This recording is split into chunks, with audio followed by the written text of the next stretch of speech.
Welcome to Atlanta, to the Trap Rapping Ball Event Center for our primetime matchup, first of a triple header.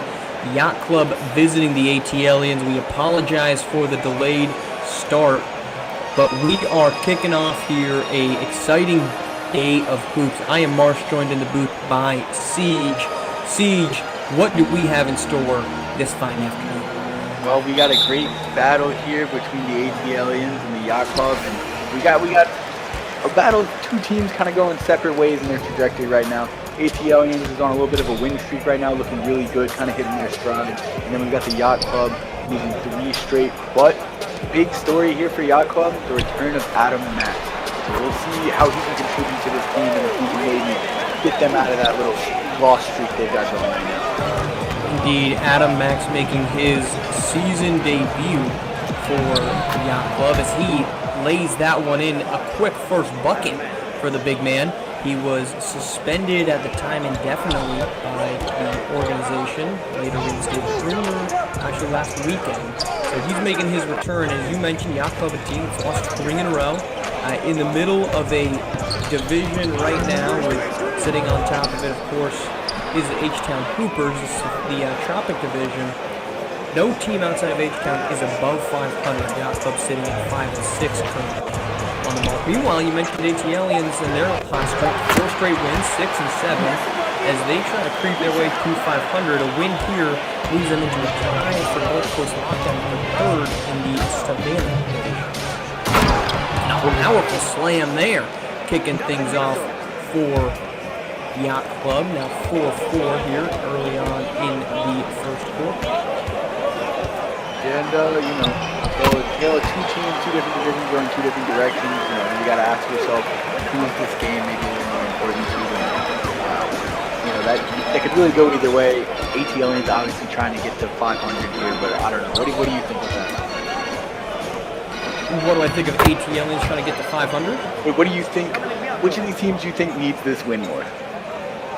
I think Yacht Club does, only because of their recent struggles. They need to get back on the winning streak as the dish dive and up and in. That's falls 2 points there from Malachi Booth. 8-6 ATLiens. So I think each team needs it almost an equal amount, if you will. ATLiens because they want to try to creep up the Savannah division, but the Tropic division for the Yacht Club is such wide open at this point that as Jay Laster banks one home, it's a pretty mighty opportunity for them to try to end this slide. Absolutely. On the road too, get a kind of you can still win, do it on the road. ATLiens trying to defend their home court, so it should be a fun one. You should see a lot of effort here. Taking this one around the perimeter. Good pass over inside, and the layup won't fall though. Rebound stays here. That's D'Angelo Muto on the offensive board after he couldn't finish.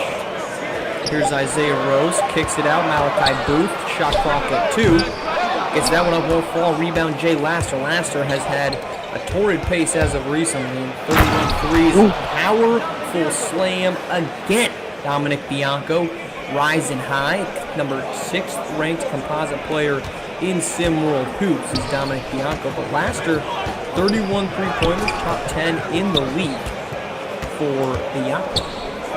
Yeah, and if I remember correctly, the last time we were down in Miami, we saw Jay Laster, and he put on an absolute show. So this is a backcourt that's up there with some of the best in the league. Bianco just hates that rim, and he makes sure the rim feels it every single time. Well, you want to add a third piece to that puzzle. It's Adam Max, a 7-footer out of Houston now with the 2nd bucket. He has put a quick imprint on this game for the Yacht Club on the offensive end. Can't get towards a 3-point line defensively, and that allows for the easy finger roll to the ATLiens. Nice smooth move there. That's kind of a battle I'm a little interested in today. We got Demario Duval, number 34th ranked player in SimWorld, and Bianco, 2 guards that are kind of the leaders of their team, and so it'd be interesting to see if at any point they're kind of guarding each other, going at each other back and forth. That could be a nice matchup to watch. Laster, a whole lot of shake, no lot of bake on that one. Misses off the back rim. Steal on the opposite end. You're just baking up the cookies, man. Another hard shot. That one won't fall for Laster in transition either. Rebound for Duval, headed the opposite direction. Excuse me, Malachi Booth on a transition attempt to Duval. Here's Laster, a little behind the back action. Going to work, gets the block though. Isaiah Rose turns that one away. Laster with 2 quick steals. Well, Laster certainly, if he can imprint the game on the defensive end, he certainly has an opportunity to drastically change this defensive unit. And at 6'5", he matches up size-wise quite well with a lot of the other guards as he hits the mid-range. 2 points again, second bucket for Jay Laster in the same exact spot on the left baseline. That's really his game there. Get open, get the mid-range to go. You just love to see a guy kind of get to his spot. A little up and under for Abasai Nance.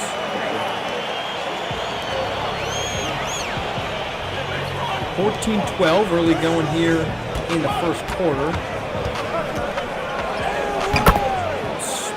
A little spin move and in. 2 more Yacht Club leads stand up beforehand. And I know they just moved him to the bench with the return of Adam Mack. I was been very impressed with Tyson every time I've seen him play. He's kind of one of those guys that does those little things you want a big man to do. He runs the floor really well. He doesn't shy away from a big matchup. And I think having him off the bench could be a plus to this team. Kind of give a spark off the bench, that big man spot. We always talk about sparks coming off the bench in kind of more of a scoring capacity or a guard capacity. But, you know, you can make a difference kind of bringing that in, that big man hustle off the bench. Well, they've also lost in the Adam Max return shuffle. The season debut for DeMarco Graham, Miami, Florida native, making his first appearance for the Yacht Club. Part of that shuffling of the starting lineup that moves Eason to the bench unit. And a little shake and bake on the opposite end here as Duval, but he can't get that to finish. A lot of activity on ball, none of it resulting in buckets so far. 2 of the highlight players in the league. Here is Graham. Up top to Bianco, 5 to shoot. Screen from East inside, foul drawn, kick it in a go on Rudo. Headed to the line for 2, down at Bianco. Always get into the rim, you can always find that guy going on the way. Bianco 17.5 points per game, that leads the team. Top 5 in assists, he's at 5 per game, and he's number 7 in steals at 1.1, so certainly if Jay Laster can become a defensive threat. 2 ball hawking safeties on most of the point guard and guard position, but Bianco can't get the first to fall. Yacht Club trying to get their way back in there. You mentioned their losing streak. It hasn't been substantially pretty. 81-64 loss to Gulf Coast Lockdown. 76-65 loss to Southeast Select, a game that was much bigger deficit in that late fourth quarter until meaningless points finished it off. And 73-54 to Queen City Kings. So a little tour right now of the Savannah division for Yacht Club, not going well. Finish that tour with Lone Star Basketball Club matchup in their next game. It's May 10th. They'll be there tomorrow. Here's Bianco to the rack. The one-handed slam. Does it again. I'm telling you, he's got an absolute hate relationship with him. Bianco powering a good start. 4 points from Adam Max have been well appreciated for the Yacht Club as they seem to have an interior presence now, something they were lacking through the first 13 games of the season. Tough shot won't fall there for Dance. Yacht Club can hold the top shot, 15 on clock.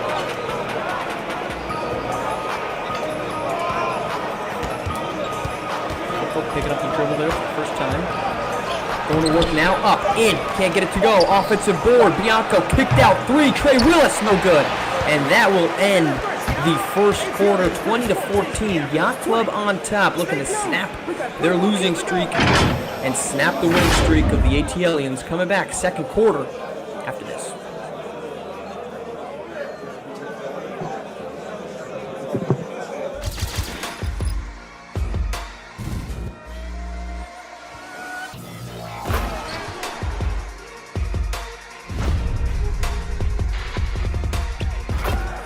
And to make it 2-possession game, and they will. Definitely gonna have to look elsewhere. Oh!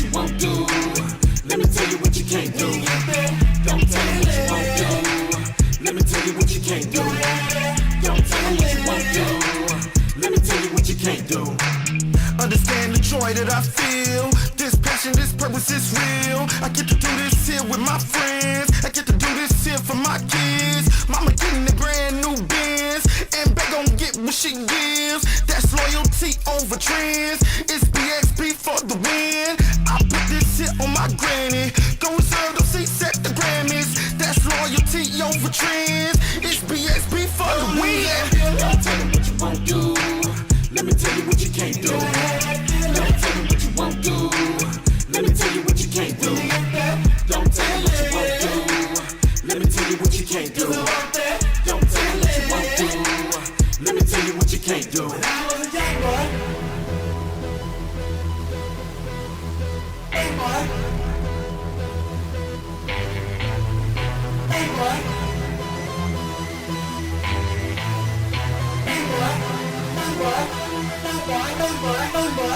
you know we got the city on go mode. When you see us, I know photos. Girlfriend ass on whoa. And we stay down like 10 toes. And our summer still on high. Y'all niggas still on crock pot. Y'all niggas think y'all Tupac. Welcome back to Atlanta. Second quarter, Yacht Club ATLiens, and a big three might be brewing down in South Beach. Malachi Booth has struggled for ATLiens, but Dominic Bianco has not. Neither has Jay Laster or the return of Adam Max. 8 points from Bianco has paced the way as Isham adds 2. It is a strong start right now for Siege for the Yacht Club with the return of Adam Max. Absolutely, he's already looking like kind of that difference maker we would have expected him to be. And a little side note of it, I talked about I really like Tyshawn Islam's game. I've seen him play really well so far tonight.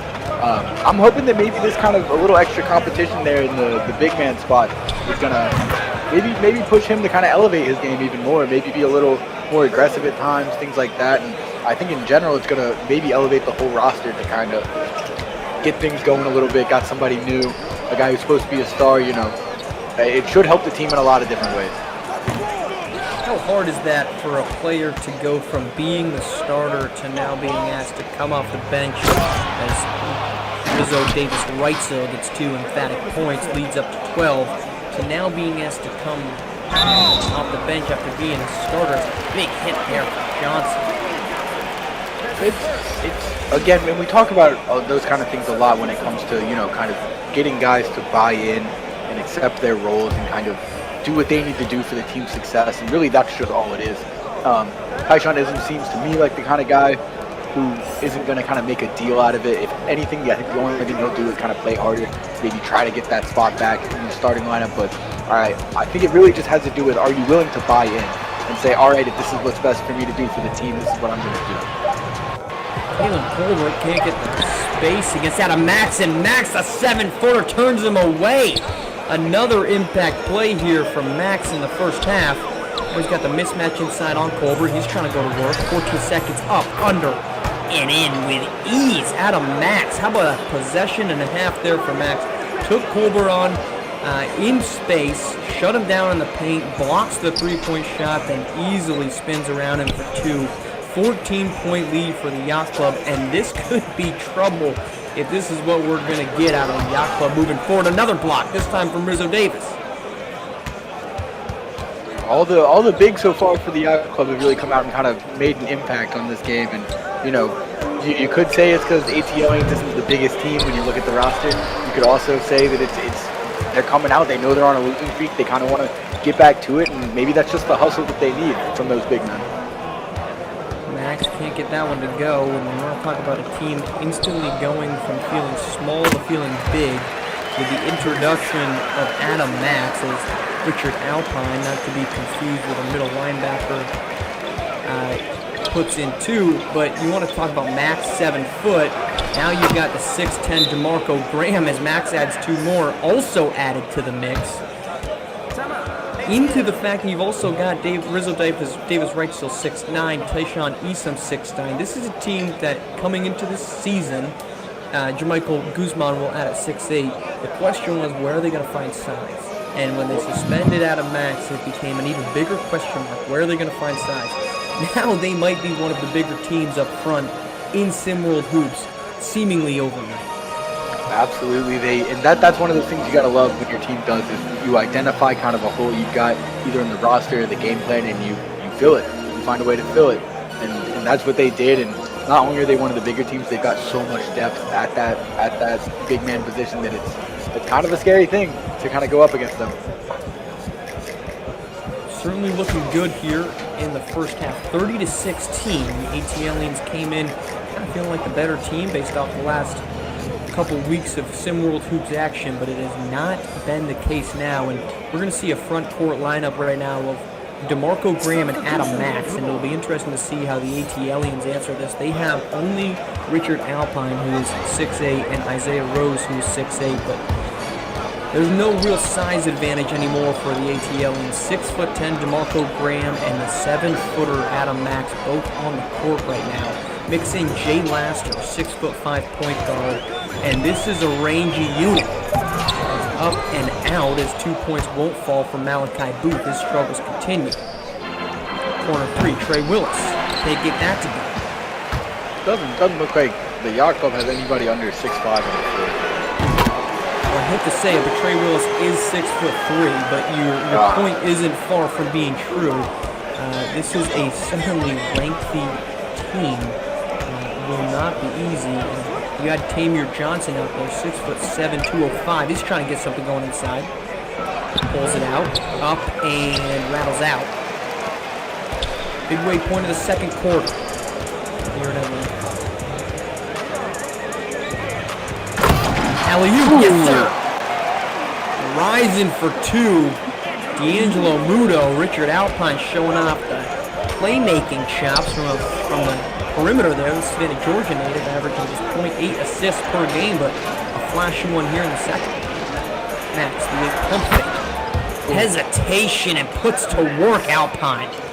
Answering leads back to double figures. Something so beautiful about watching a 7-footer kind of have that face-up game there, not just a post-up game, being able to face up and find his way to a nice finger roll. Tough basket there for Duval. And one of the things we didn't see much of from Adam Max during the summer was that on-ball opportunity, a turnover headed the opposite direction for the ATLiens. I mean, sometimes you're inclined, you got a 7-footer, you rebound, you play defense, that's your game. That's your game. You'll get a couple buckets when you get an offensive board, but you can find a 7-footer who's got that touch, kind of got that face-up game, and you can discover that about him and kind of use that. I mean, that's incredible. Up 2 emphatic points there.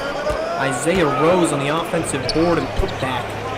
7-point game. They're bringing the double, kind of a half double there on Adam Max. They're on Alpine in the post. Here comes the double. Picks it up. No one underneath and puts him on a poster and one. Adam Max having a first half to be remembered. Adam Max is making up for lost time so far this season. He's not wasting any time making an impact with this. I mean, making a flashy one at that. fans here at the ATLiens haven't quite figured out when the defense needs to stop. But 2 points already on the board. Adam Max a chance to add a third. And this is, you know, unranked certainly, as he should be, because he has yet to play a game, but not much of a better statement that he could make right now in his introduction to the league. I'd say it rivals that of the opening night for Bronny James. This has been an eye-opening performance from Adam Max in his return to the Yacht. Behind the back, showing off the shake, the midi. Off the line, off the rim. If he puts that together, we're going to have a major problem here in single hoops. Oh my God, I was about to say, Marsh, if you're 7 foot 249 and you're pulling off that move, I don't really know what there is to say. Not only is he making a statement for the ranks, but he's going to make his way up those ranks pretty quick if he can pull off those kind of moves. Worth keeping an eye on how quickly he does in fact move up the top 100 rankings. Could be potentially one of the quicker movers.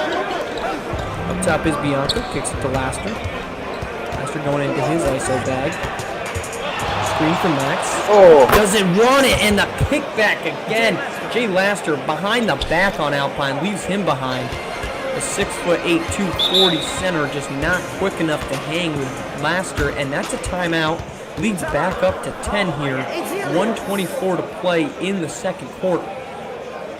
We are going to step away real quick. We'll be back for the close of the first half in Atlanta.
Welcome back to Atlanta. 1:24 to play. It's been the Adam Max show in his return for the Yacht Club.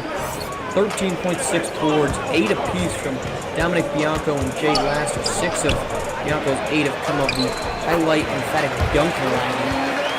And it's now an 8-point lead for the Yacht Club, trying to snap a 3-game losing streak against ATLiens, who've won 4 in a row. Both teams seeking to get back to 500 here tonight. Steps into the middle and fall. Rebound for Alpine. It'll be interesting to see here how ATLiens come out of the half. Yacht Club's been kind of in control of the game the whole way. We'd love to see them make some adjustments. You know, it was hard to game plan for a guy like Adam Max. You haven't seen him yet this year. Now they've seen him. Now you go into the locker room and you say, what can we do? How can we kind of alleviate some of this? And they're already doing it. Cut the lead down to 6 there. So they're still well in this game, but I'll be very intrigued to see what kind of adjustments they make around this Yacht Club team in the second half. Max off the floor, notably here for his close. A 4-0 run for the ATLiens with Max not featured. He's Laster. Tries for a deep 2, won't fall. Last shot now, opportunity for the ATLiens to the paint. They won't take it. It's Alpine. He can't finish. Rebound Issa. 8 seconds. Marco Graham going to work. 4 to shoot. Mid-range. No good. That's going to end the first half. 37-31. A score that feels just a touch more separated than we actually got. A great first half from Adam Max, Dominic Bianco, and Jay Laster. But a late little run with Max on the bench has made this a 6-point game. An effective night from Malachi Booth for the ATLiens. That's 8 points leading the way. DeMario Duval finding his way himself into the paint. Siege, as we look ahead to the second half, what's going to be the keys on both sides of the house to get back in or pull away in this game through the Yacht Club? Well, I think for the Yacht Club to pull away, they're going to have to go to what they know, go what they've been doing. You know, Adam Max has been looking great offensively. Maybe keep going to him. They don't have a lot of size over here in ATL to kind of stop him. So keep going to that. They're gonna eventually keep double teaming. That's when you find guys like Jay Laster and Bianco fighting the paint, things like that. Just keep doing those things. For ATLiens, they have to find a way to kind of contain this up-and-coming three-headed monster, I guess you could call it. But we'll see what they do coming back after this half.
Welcome back to Atlanta, second half. Yacht Club, ATLiens, 6-point edge for the Yacht Club. They dominated when the second units were out there.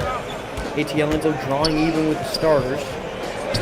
37-31, exciting first half. An air ball kicks things off for the Yacht Club. Not the way you drew it up out of the halftime break. Siege, an exciting first half and an informative one as well with the effectiveness of the Yacht Club. As the mid-range falls, and look at the ATLiens storming back from down as many as 12 to within 4. They're still in this game. They're never really out of it. You know, I know they were down by as much as about 10 or 11 at one point, but as long as you stay within striking distance, my favorite thing to say, you know, if you're within striking distance, you got a chance at the game, and they've been doing that. Adam Max has been within striking distance for much of this. He's got 15 as Isaiah Rose rises for an emphatic slam. And the Atlanta fan base taking a page and a block foul called here from Mario Duval. But the ATLien fans taking a page out of the Gulf Coast lockdown fans and the no seating section approach here at the Trap Rap and Ball Event Center. Well, it works well for him. I know we just finished up a 2 Chainz concert here, and a bunch of people decided to stick around for this exciting game. And I know they're even more hyped up than usual. There's a 2 Chainz to do that. Ooh. Pretty finish for Jay Laster. Pushes the lead back up to 6, and Laster now into double figures. He's got 10. Bianco with 8. Block ball cut gets Isaiah Rose an easy 2-pointer. Doesn't get easier than that. Goes to work on Jamaica Guzman.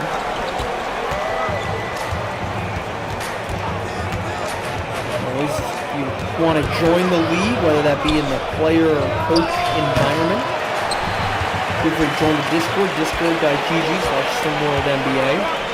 Applications now open, plenty of teams looking for a head coach, perhaps changes in the offense for some of these teams struggling. Or hey, some of these roster spots still available. We talked about DeMarco Graham making his SimWorld Hoops debut tonight. It could be you. So it's discord.gg/SimWorldNBA. Come join the fun.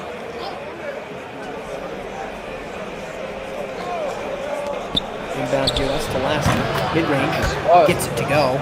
He's now into double figures, so 3 scores in double figures for the Yacht Club, led by Adam Max, 15 loud points in his return. The starting lineup, if you're just joining us, Adam Max having a great night in his return from the suspension laid out by head coach Marcus Laster pre-season to play a game as Max, and he has returned at an important time in a pivotal one. And an emphatic block there from Jermichael Guzman, rising up to swat it away. That length again. We've seen quite a few blocks here for the Yacht Club. They've really found a way to block a bunch of shots with that newfound size. Well, Dominic Bianco takes to the highlight route for the pass, perhaps unnecessarily because it takes Adam Max all the way outside of the paint, but he responds by putting in 2 more. Steal there from Graham. Transition opportunity in the other direction. Chance to put it back up to double figures here for the Yacht Club. Gotta be careful here for the ATLiens. They're going on a little run here, getting a little momentum. Don't let this get out of hand. Alley-oop attempt swatted away there by ATLiens.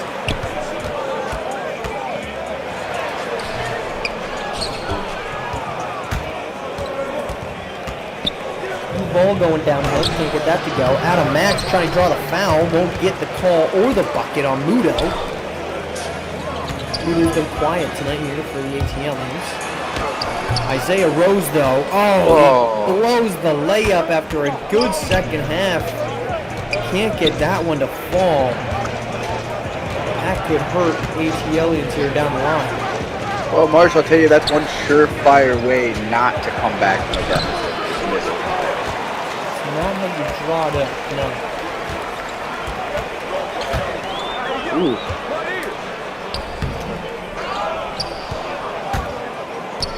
Second miss, this one from Mudo, also in short proximity to the rim.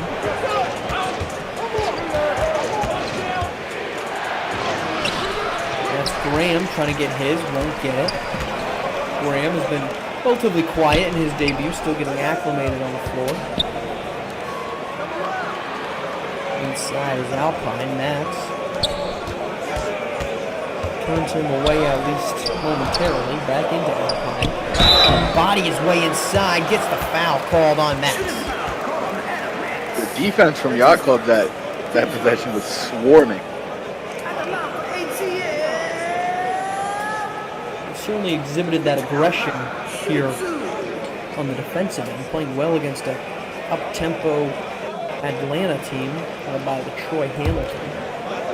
Although getting shooters open, Mario Duval leading the way with 18.1 points. Although it just hasn't quite looked like that up-tempo ATLiens attack many of us have grown accustomed to seeing.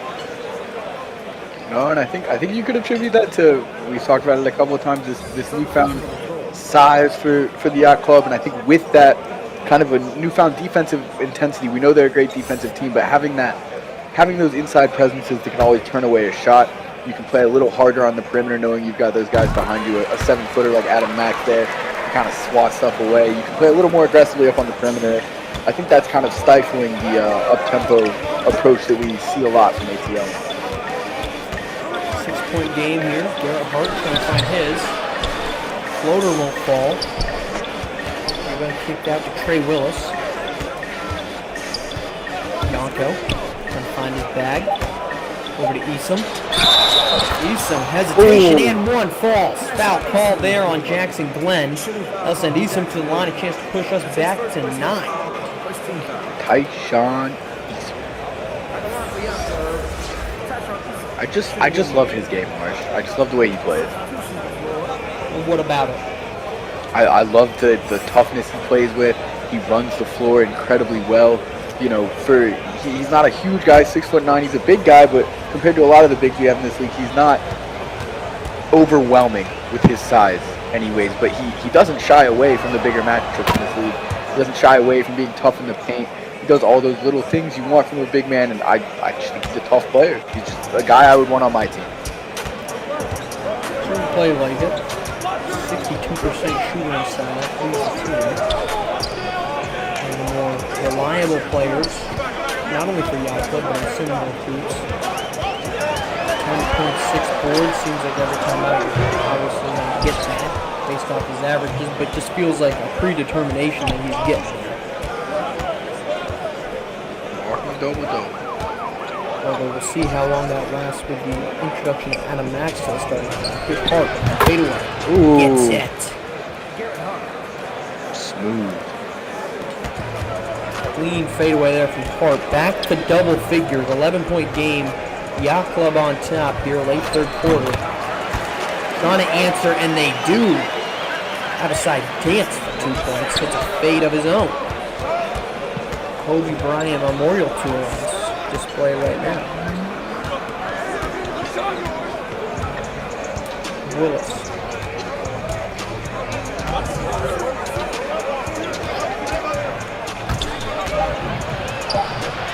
Throw behind the back, trying to get some space, and rattles that one home. Slick move there to find a little penetration into the paint. And a foul called on Trey Willis. Looks like that could have been a back court. Instead, foul called. And the ATLiens got to be really careful with how they play this last minute 45. Doesn't seem like a lot of time, but they're down 11 right now. This can go one of two ways. They can get it within single digits. They can go down even more. It could stay the same, but you got to be really careful, because if they let this lead get extended right now going into the fourth, it's going to be in a little bit more dangerous position. Here's Eason. So Willis the acrobatic finish. And 13 points. Feeling like this one's fading away ever so slightly.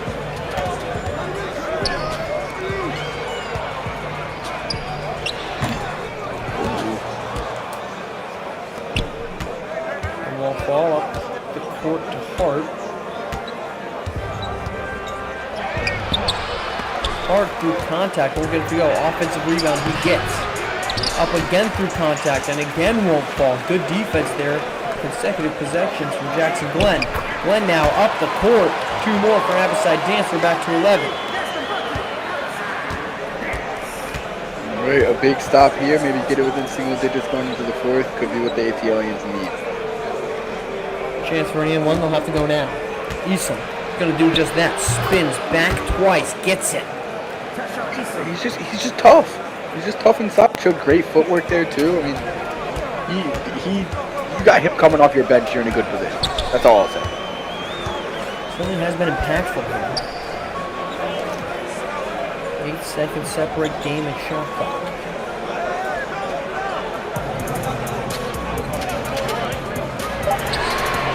Down screen, Freeze Duval. He's gonna hit for 3, 10 points. That's a deficit. Can the Yacht Club add to it here with under 5 seconds now? Shoot. Need to stop here. Muscles his way inside, but can't muscle his way all the way for a bucket. And that's our third quarter, 56 to 46. On top is the Yacht Club. Fourth quarter conclusion to what's been a good one after this.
back in Atlanta. Fourth quarter underway or about to be. Yacht Club holding on to a 10-point edge over the ATLiens. A lead they've held on and off above that 10-point mark, Siege, for much of this game, but ATLiens not going away. And, you know, when you're on your home court, you don't really ever want to go away. You don't want to get embarrassed like that. ATLiens is a team that's got a lot of momentum in these last few games of the season, so, you know, you can't count them out quite yet. We always talk about striking distance. With a whole fourth quarter left, 10 points is a double-digit lead, but it's not too much for them. And the Yacht Club trying out a supersized lineup with DeMarco Graham, Tayshawn Esom, and Adam Max on the floor. It looks like we're going to get a substitution. 2 points into the game. Checking in there is Guzman, as well as Bianco and Laster. So that supersized lineup lasted for all 26 seconds. Well, maybe supersized, not supersized in their time. But we'll, you know. Not quite. We'll see. We'll see if they go back. Reminder to tune in for the post-up between games. Break down this first game's action as well as other happenings around SimWorld hoops. Here's Bianco up top, guard by Booth. Split second out of man, it's Jay Laster, it's Adam Max with the ricochet. 2 points for Max. Tipped away by the defender. Adam Max, the beneficiary, back to 9. Does he got 20 yet? He's nearing it. I believe he's at 19. 20-point debut wouldn't be too bad. Inside to Rose, he gets that one to fall over Graham. No, it would not. Like I said, this could be one of those emphatic beginnings on par with what we saw from Ronnie James when he kicked off. A very shocking introduction to the league from James. Here's Laster. To Guzman. 1 second on the shot clock. Have to fire. Can't get it to fall. Minute and a half into the fourth quarter. 7-point lead, but a turnover here by the ATLiens. Laster's been getting cookies all day. He's hungry. That's 3 for Laster. Good find. Inside, 2 more for Adam Max. I think that should put him over the 20-point mark. 21 on the game in his career debut for the Yacht Club. 9-point advantage to the rack goes outside dance. Despite Max being there, the ATLiens have had a number of easy runs to the paint. But Max on the pick and roll again. Bianco finds him as that pick and roll action for the Yacht Club has been extremely efficient here against the ATLiens. I was about to say something about how great it seems that Adam Max can run that pick and roll. Just the way he kind of drops out of the pick, rolls down to the rim quick, receives the pass, goes up with it, doesn't drop the ball down, keeps it high. I mean, he looks great on that pick and roll. Look at that face up. Better with a mid-range from the free throw line. 2 more for Max, showing he can get it done on his own if need be. He's putting the league on notice right now. I'm ready to go ahead and say it. He looks a little bit scary if I'm an opposing big man having to go up against him right now. Can only help but wonder what this club team could have looked like with a full season of him. Certainly the personality concerns, but here we go. 2 more. Jamichael Guzman and the harm. Going to the line for a 3-point play the old-fashioned way. Pushes the lead back into double figures, and a potentially dangerous moment here for the ATLiens as the Yacht Club offensively just seems to be getting everything that they could possibly want from the floor. Yeah, and I wish we had seen maybe ATLiens find a way to knock down some more threes, because they're going to need a 3 or 2 to come back in this one. Not a lot of time left. They're going to have to find something if they got a chance. 4:51 to play. 12-point advantage. The ATLiens will need a spark of offense that just hasn't really existed so far in this game. Yeah, no real, spark to identify, but they've most of the game been able to keep themselves in it. Just never quite making that full run to kind of get right back in it. Malachi Booth can't get it to go. Rebound for Max. Kicked over to Guzman. Guzman to Bianco. Almost tipped away. Is not. Over to Guzman. He clears it to Bianco. Adam Max looming. Here comes a screen. Referee's last step back. 3. Buckets. It's a little early to call it a dagger, but that feels like the moral dagger. 15-point edge, Siege. Under 4 minutes to play, and the Yacht Club is scoring from 3 rounds. I think it's close to calling this one. One more stop and another bucket, though we could be putting this thing away for sure. Yeah, good defense there from Rizzo Davis Wrightson. That step back was very disheartening. Oh my God, that was beautiful. Another 2 from Adam Max. That in transition. 17-point advantage. This is a statement of a fourth quarter. A Yacht Club team that has just looked better than the ATLiens, but not quite running away from them in the first 3 quarters. They have done exactly that in the first 5 minutes of the fourth. 2 points finally from Malachi Booth. Snaps a run for the Yacht Club that has moved this thing just about out of reach with 3 minutes to go. Yeah, we take an onslaught here by ATLiens to get this one back within reach. A right-the-ship type of moment for the Yacht Club, who desperately needed a win after losing their last 3. In a division that just hasn't been as competitive as many folks had hoped. Timeout here from the Yacht Club. We're going to step aside here. We'll come back for the conclusion in Atlanta.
Welcome back to Atlanta. The Yacht Club, a hot start in this fourth quarter. 72-59 lead. Pulling away in this final frame, a game that was exceptionally competitive, or at least relatively close through the first 3 quarters, has simply not been Siege in the fourth. Yeah, they really found a way to kind of run away with it. And yes, their offense looked great on that run. What really looked great was their defense. We kind of highlighted that a lot tonight with that size. Biggest highlight of the game, I think, for the Yacht Club, obviously the return of Adam Max. He looked like a difference maker on offense. Looked like he could do a lot of different things at times. Looked like a dominant 7-footer, and at times looked like a swift 6'6" kind of forward. I mean, he was pulling some face-up moves out there that was not the likes of a 7-foot, 250-pound kid. So I'm very impressed with what I've seen. I think he's definitely put the league on notice. It's safe to assume he's your player of the game here tonight. You could say so. 74-59, just over 2 minutes to play. And a reminder, stay tuned here for a exciting night of action in SimWorld Hoops. We'll head to Indiana for Indy Stripes in Europe. Finish things off in Berkeley, California, Bay Area, and Ill-a-delphia Elite. So that's your triple header.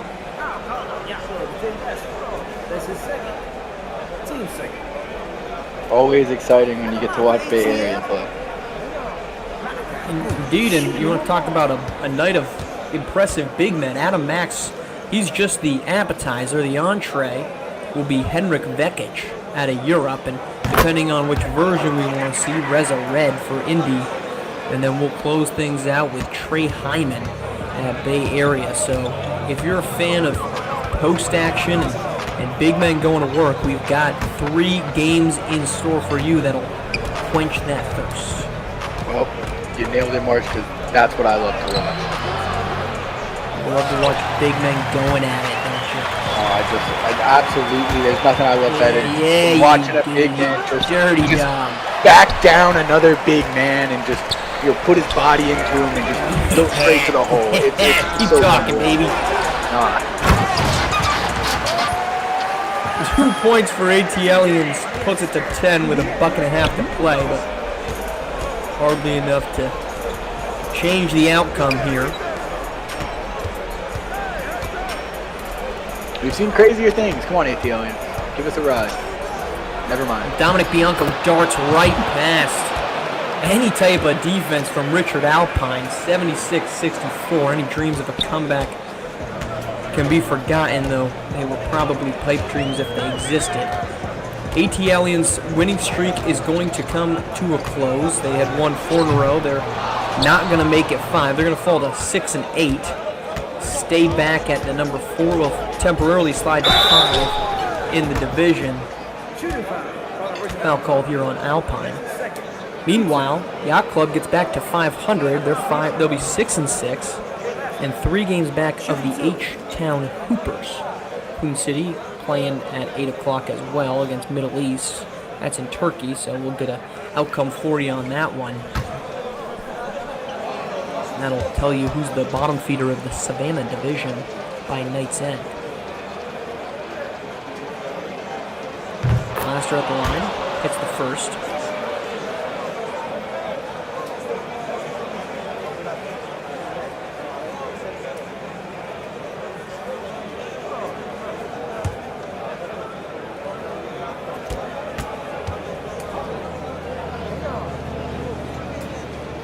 Here comes the second. That is going to be good. 78-64. Post up again. Remind you to tune in for that. We've got Maestro and Rick Blaze. We'll be keeping you entertained as we make the quick trip to Indiana for game number 2 of the night. I can't wait to watch. And a block there. To watch Reza Red, is that what you said? Can't wait to watch Reza Red. I'm telling you, it's Resurrection Red now. He's coming back. Let's hope so. Let's indeed hope so, as he has been a shell of what we expected. Jay Laster just casually walking into the paint. Can't get that to fall. Turnover, chance to close this thing out is ATLiens and the Yacht Club. Side to Alpine. All just accounting at this point. Isaiah Rose can't find his way against Graham. That's going to do it for a 78-64 final. Yacht Club reaches back to 500 with the win here in Atlanta. We will see you in just a little bit for game 2 of our doubleheader. In the meantime, enjoy the post-up.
all over the place. We're looking outside, we're looking down the road, we're looking everywhere else, and blah blah. We just like, and then found somebody that says, you know what? No, I saw my man. He left with this other dude with a bunch of horses. So he said, okay, good, he's safe. Then we go back inside, and then the guy who's hosting our team says, what happened? We told him. He goes, son, we ain't got no horses around here. So Mm. that was the last time we saw. Oh, I'm sorry. We're on. That's it. Mm. Welcome to the post up after that immensely entertaining game hosted by Siege. I love me some big men and every other double entendre you can get. And Marsh, I'm going to get me some sleep media. Tell us what's going on in that game. And as we get ready for the upcoming game, that was the first game of our triple header. We are joined tonight. I am Maestro. And I'm counting you guys, are joined by the one and only, the indubitable, the indebitable, the indebitable, the ingebitable, Rick Blaze. How you feeling, fam? Dun, dun, dun, dun, dun, dun. I feel good, Maestro. It's good to be here, brother. Great to Another hear you. episode, another game in the books. Sim World, see the game, be the game. Glad to be here. Absolutely, but was it a game though? I mean, it was a game. And let me say this. I have to say this. ATLiens has been up and down this season, but True I that. love their home court. To me, they have the best home court. It feels like it just feels like gun smoke and cocoa butter. Ooh. Hey, look, man, I'm gonna tell you something right now. That's extra in my neighborhood. So when I we know. see it, I know. so when we see Feels like when we home. when we see a game like that go down tonight, Blazer, and we always talk about you know anything can happen on any given night, and that is absolutely true.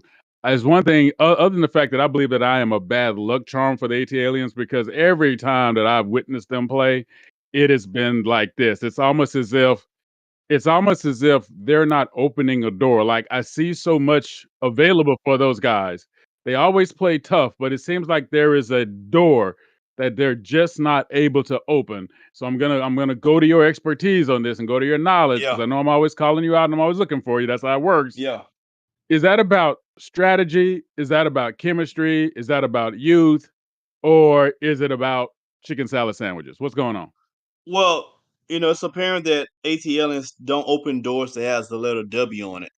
Not Mm, for women, I mean for wins, because they mm, allergic to them apparently. mm. Um, I think this I think this team is a good team. I just don't think they're a great team. They just I had I, I to do think ATN. Yeah, I just think it's They a just team, had a bro. winning I, streak. They just had a winning streak now, I know, but I know, I know, I know. but Let me. but did they I know. though? Give me a second. I like ATLiens. I love their home court. I like ATLiens, but I think, usually me, I'm blaming the coaches, I'm blaming the players because I'm looking for, like the game today with Africa. I blame the coach on that. With Okay. this ATLiens squad, I don't have any bad riff with the coach. I don't have any bad riffs with the players. I just think that this is a team that's probably a year away from being serious contenders in SimWorld. Man, I'll just say something this. That the winning streak they were on. Yes, okay, winning streak is winning streak and you'll take it, right? You'll take it. It doesn't Correct. matter. Wins are wins. Put in the bank. Let's move on, right? But there's something about a winning streak that in the middle of the winning streak, you find yourself saying, I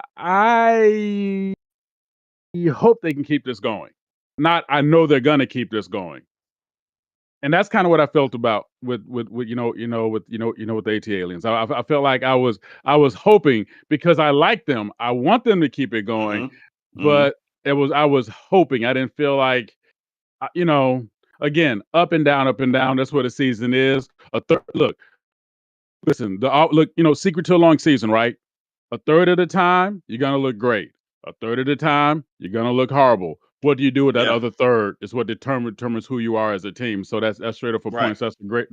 So okay, so let's talk about what we're gonna do here, and let's talk about how some other teams are faring, including a game we got coming up later tonight. Of course, part of our triple header. Right after this, you're gonna be hosted by Siege and Marsh with Indy and Europe. And of course, our Hmm. highlight game of the night. I don't know West Coast Barrier Breakers and the Ill. I love me some Ill, but Barrier Breakers looking strong.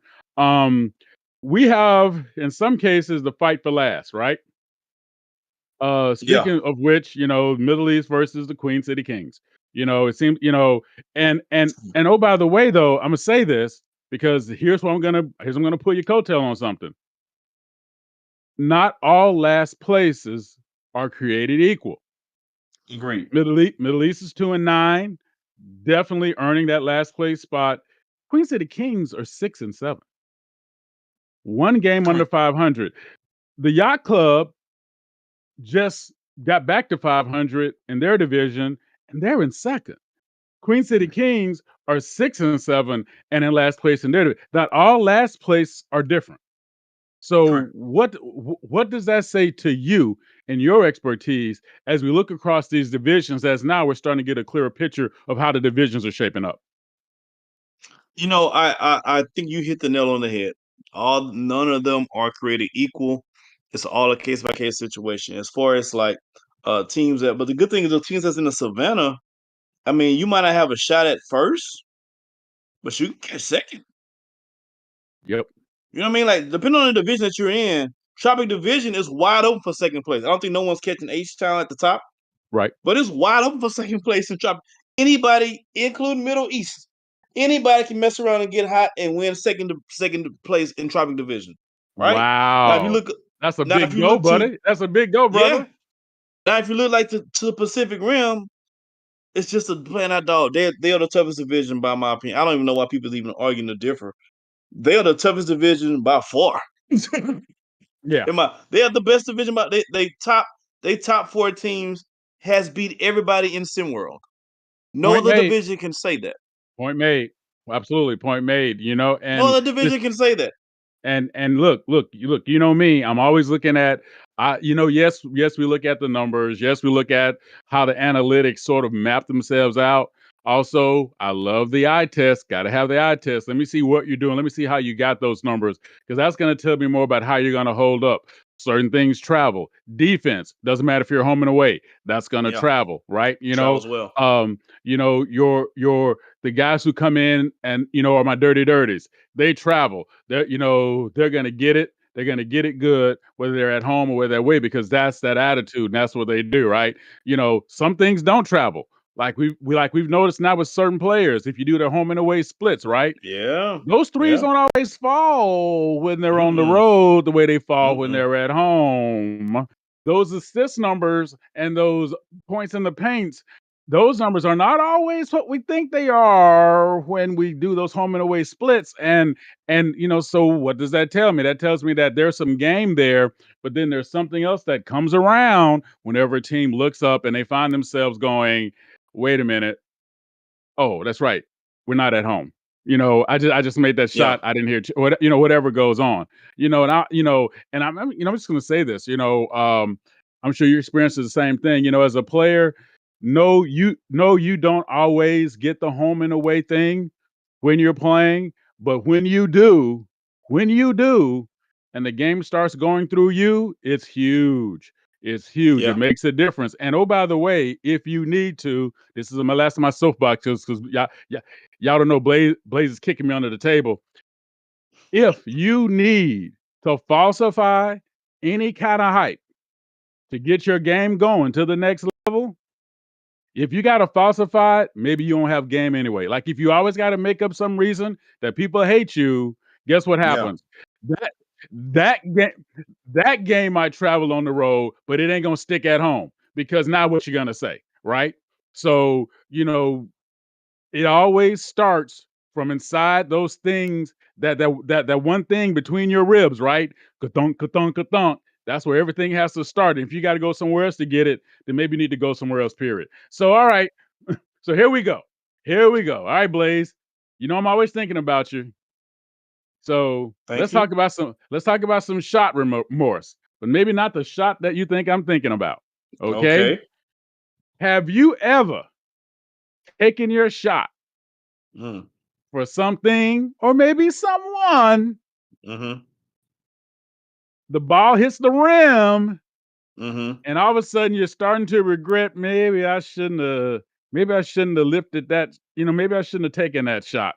Oh Like yeah. maybe they weren't what you thought they were, or maybe something was. So has that ever happened to you, my brother? Oh, 100%. I remember distinctly a particular event. It was in college, and I met a young lady. She was on the baseball team. Oh, let me tell you something about baseball players. Those and volleyball players are the prettiest bodies you're gonna lay your eyes on and as a college kid. The Mm, volleyball and mm, baseball. mm. Anyway, she's on the baseball team, and she tells me, "Hey, This is a very rated R version. I'm gonna make it very PG-13. She tells me, "Hey, you guys can you can come hang over, hang out." And so she's out. She has a roommate, another homegirl of hers. Now, needless to say, we're all taking drinks. We're all, shooting, taking shots. To clone what you're talking about. But you know how that one person has one too many, Yep. and it just messes up everything. Yep. That was her friend. Her friend had one too many. Next thing I know, she's escorted her to the bathroom, and Mm, and it's just not a good look. So my mm. promising night turned not so promising Yeah. after a couple of Well, hours and well, about you know 6 what? shots. That sounds to me like there was some goaltending going on. That's really not your fault. I'm hey, so straight straight up for me, I'm just gonna get it out right away. There w She Matumbo's your boy that night, Yeah, man. that, you know what I'm The saying? boy got So Matumbo that night. so so I tell you what happened with me was there I played with a lot of different artists, and there was one particular artist who I played with that I kind of had a little thing for. And Mhm. after one of my gigs with her, she brought me, she invited me up to the room, and we kind of made some comments and made some statements, and I thought it was going to be exciting. Well, let's just say about a minute and a half later, I'm running down the hallway trying to get to my room, and I don't have my pants, and I was afraid ever since, and ended up Oh, leaving the gig a week later. Anyway, that's another story, and oh, I think there's pictures to back it up. So, in the game coming up, Indy wow. versus Europe, who you got? Who you got? Upset time, baby. Europe got him. Europe got him. Okay, I love it. You know what? I'm feeling Indy. I don't know. I'm just gonna tell you right now, I'm feeling Indy. But so listen, here's the deal. 4-on-4, here's how we're gonna do it. If you have a suitcase that is not as heavy as you thought it was, maybe you didn't pack it. And I'm gonna leave it right there.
Welcome to Indiana, second game of our doubleheader. Featured the Indy Stripes and Sim World Europe in the second game of a triple header. We appreciate you tuning in here. We're at Pit Row Fieldhouse. Siege, second game, a couple of big men, but what's the key to victory on both sides of the house here? I think key to victory for me if I'm Indy Stripes, I've said this before, I'll say it again, I think they got to find a way to get these shooters they've got on the side of Benari James open. Guys like Barkley James, that's who I really mean when I say that. Barkley James, when he can get the open three, he's proven in the last few games to be a sharp shooter through and through. So want to get him open as Benari gets an easy and one to start it off. But another thing big for them, White Williams, the newer addition for them, has been playing really well so far on both sides of the floor. If he can continue to be a game changer for them, that'll be big in this game. And for the other side, it's one of my favorite big men to watch, Henrik Beckens. Very talented guy, can do a lot of stuff on the floor, kind of getting him going, and if he can get everyone else going around him, that's going to be big for them. Well, certainly, Benari James got plenty of support from White Williams in Williams' debut last time out, and a big part of why Indy hung around in that game with the Originators. Struggled to finish that one off, a dramatic finish that we saw from Boston. Hopefully no power outages here in Indy tonight. Marsh, jinx it. I'm going to say it so much that it anti-jinxes it. God, you're a smart man. I know. On the wing, 7 seconds to shoot, inside to Reza Red, and there's that big matchup we're talking about. Reza, is that not a double-head dribble? No, it was a beautiful up and under. Yeah, it didn't look like it. Anyhow, we saw Reza Red kind of come alive in that Originators game. Be interested to see what Coach Javad Storm has cooked up here to try to activate him. Resurrection Red, here he comes. Corner three there, Kenneth Plum. 4-3 gets the scoring going for Europe. Go right back to him. Red aggressive to the paint. Not much Plum can do there for the defensive possession. This is the Reza Red we thought we would see. He's wasting no time making an impact on this game. He's going to keep his momentum going that he's had recently and see if he can get back to, the guy we all thought he might be this year.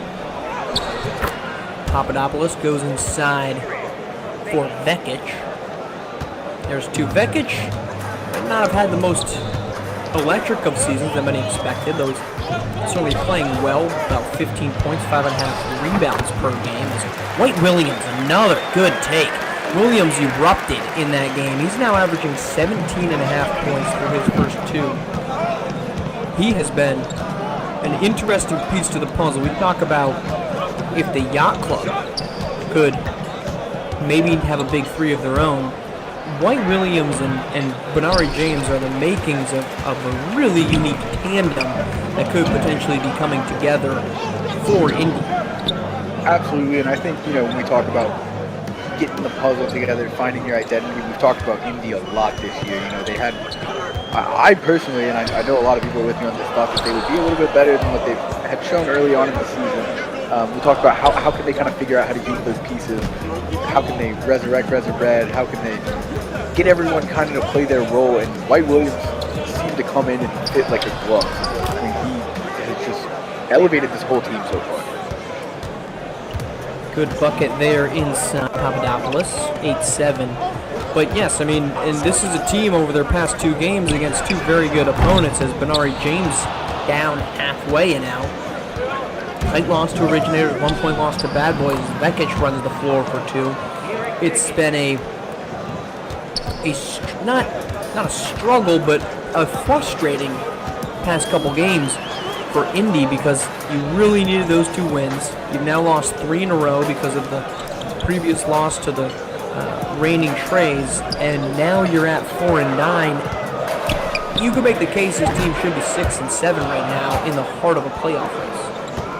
I mean, you could make that case, and that's kind of what they've been all year, is kind of on that mid-range, but not even like the mid-range of teams, but like that mid-range kind of on the fence between are we going to be great or are we going to be mediocre?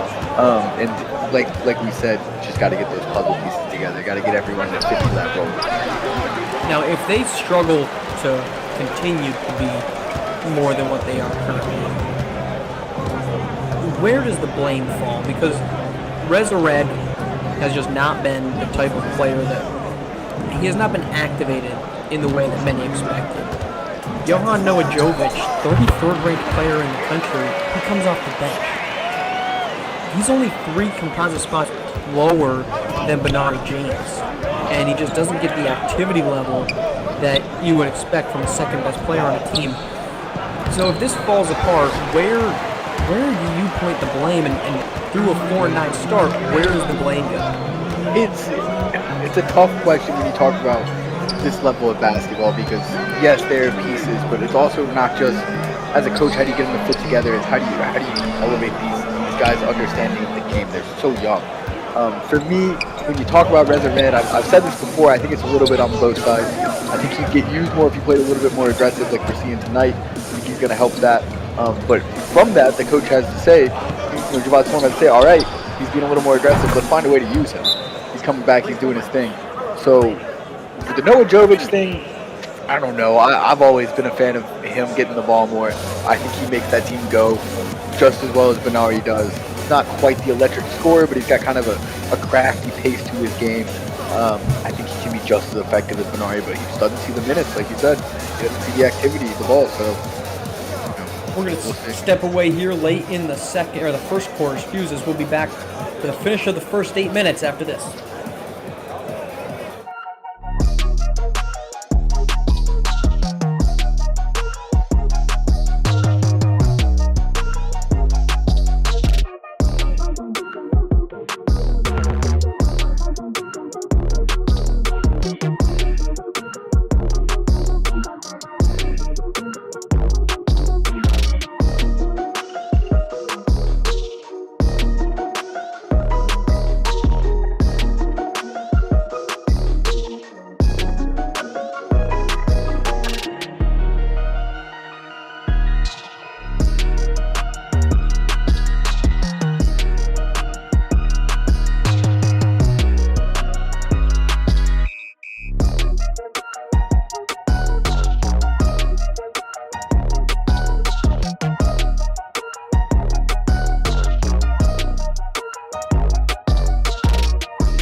Welcome back to Indiana. First quarter underway. Europe holding a 2-point lead over the Indy Stripes. Johan Jovic has checked in here for the Stripes. Immediate step back three. Won't fall. Got a rebound inside. That is Marcellus Brungo for 2 points. And it is 12-all here with 2.5 to play in the opening frame.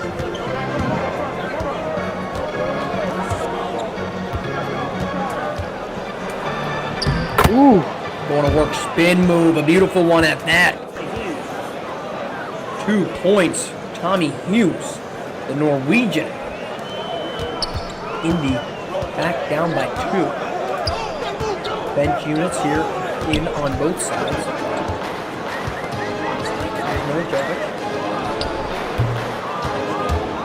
And get that one. That's off front rim. Good dish. Cross inside, no bucket. Brungo headed the opposite direction. Jovic up top gets a screen. Now from Jay Luss. Noah Jovic can't seem to get his offense in the key.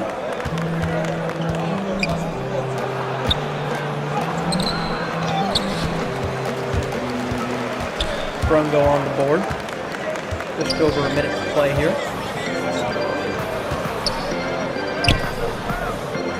Fading away. That's Towns Romanowski. He can't get that, but the offensive board, he's blocked there.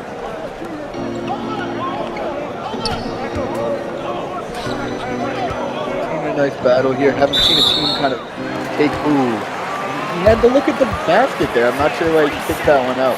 Had the mismatch on Noah Jovic there.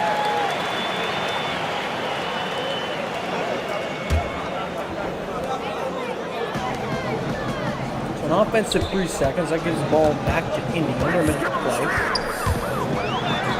Jovic inside quickly ties it up. His first basket after missing his first 2 attempts in the game. Here's Hughes. Hughes over to Camacho, who can't even find rim. Airballs that one out of bounds, much to the delight of these Indy Stripes fans.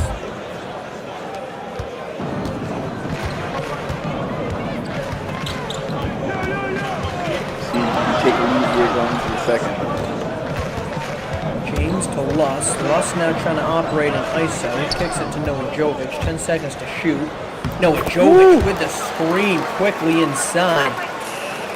Indy takes the lead here late in the first quarter.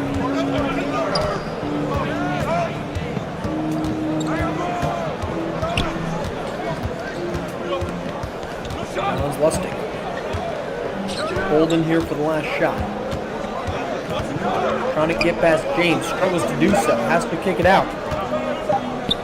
Camacho at the buzzer. Won't fall. That's going to end the first quarter. 16-14. Indy Stripes on the 2-point edge over Europe through 1 in Indiana.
Welcome back to Indiana, our second quarter about to get underway.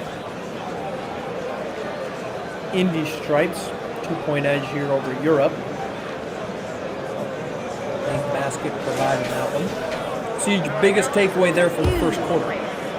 Biggest takeaway, we saw Benari and Noah Jovic both scoring. We saw Reza Red making some nice impact. I think Indy Stripes they're getting their key guys going. I think that's big for them. We talked about the puzzle they're trying to put together. I'd like to see them keep doing that. For Sim World Europe, Bekic's leading them in scoring, looking like the dominant big man he can be. I think it's really going to come down to who can find a way to stop the other team and what they want to do. Typically how it goes. Benari James trying to go to work, late shot clock up, under and out, gets his own board, puts it back up and in. Benari James, an acrobatic sequence of events. Well, Mark, you know what they say, the first team to 69 wins the game. That is something you can always count on.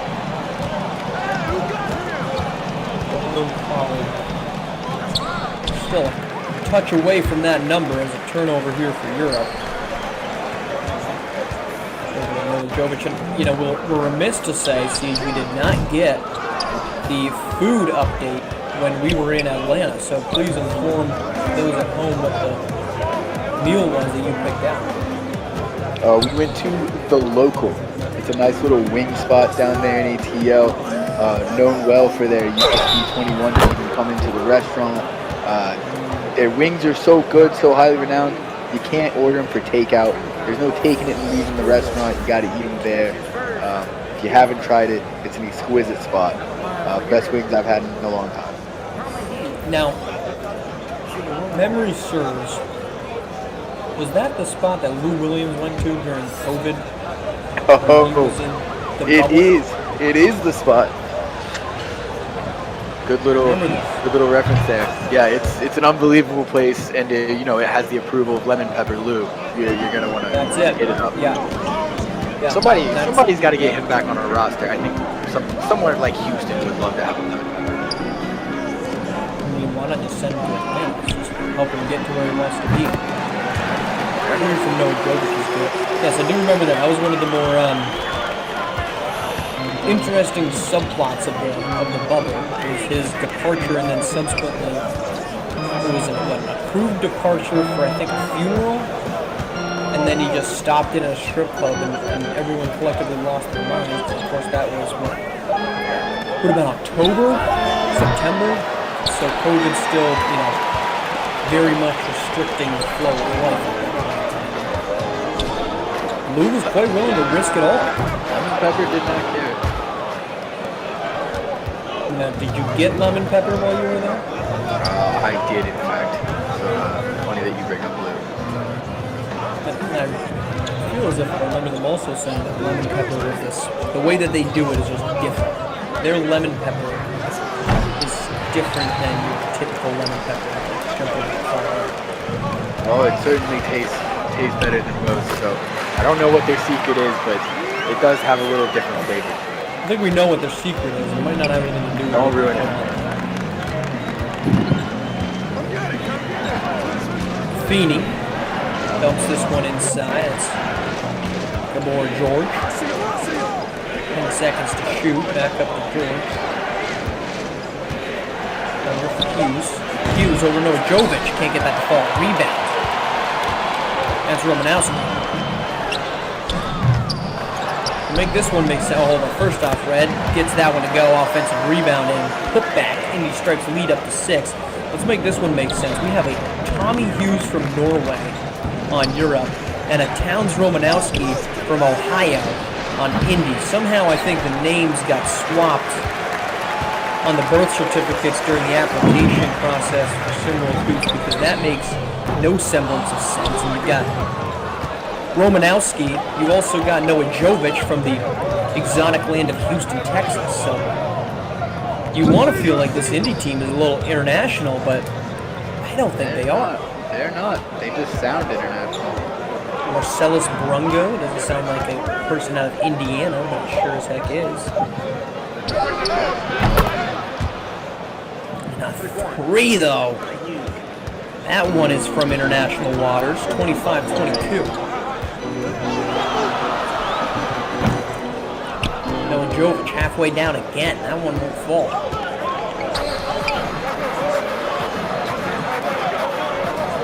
There's Hughes. Kicks it to Buffini.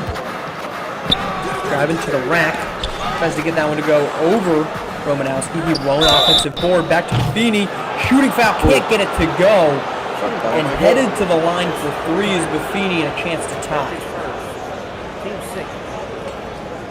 At the line for Europe. And Indy seemed to kind of start taking over the game a little bit, but Europe's still right here in it. It's been a really tight one so far. I'm excited to see if anyone's going to pull away, if we're going to have a wire-to-wire one here. Europe can even things up with 3 free throws. Papadopoulos and Clune check in. Well, that name certainly sounds international. Both of them do indeed, yes. You got me there.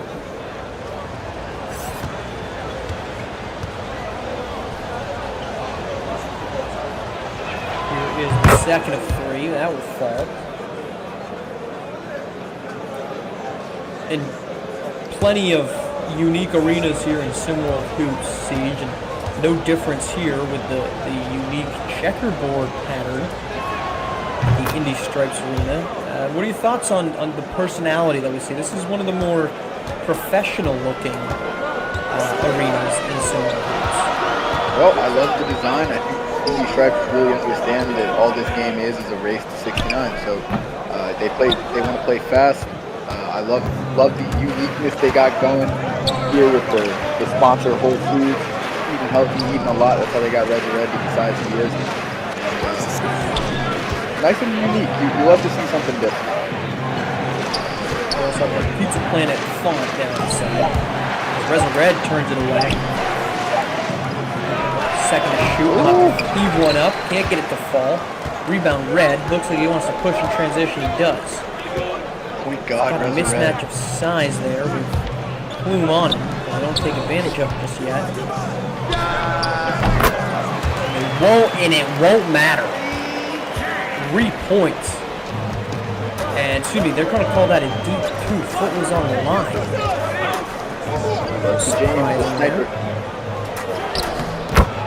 Plume answers on the other end. That was Barkley James on the opposite end.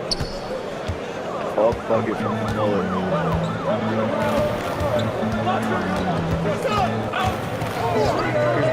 Just over 2 minutes to play here in the second quarter.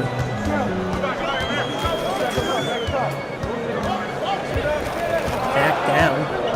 Won't be able to. He might have to heave here. 3 seconds shoot. He turns it over.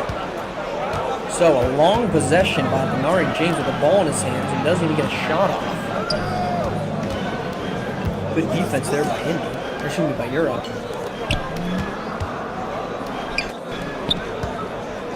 Ball swinging around. Finds its way over to George. He can't get that to fall. Rebound to James. 2 elongated, dribbling, heavy possessions. Here's Benari for 3 off the back rim and out. Rebound to Plume. Jumps inside.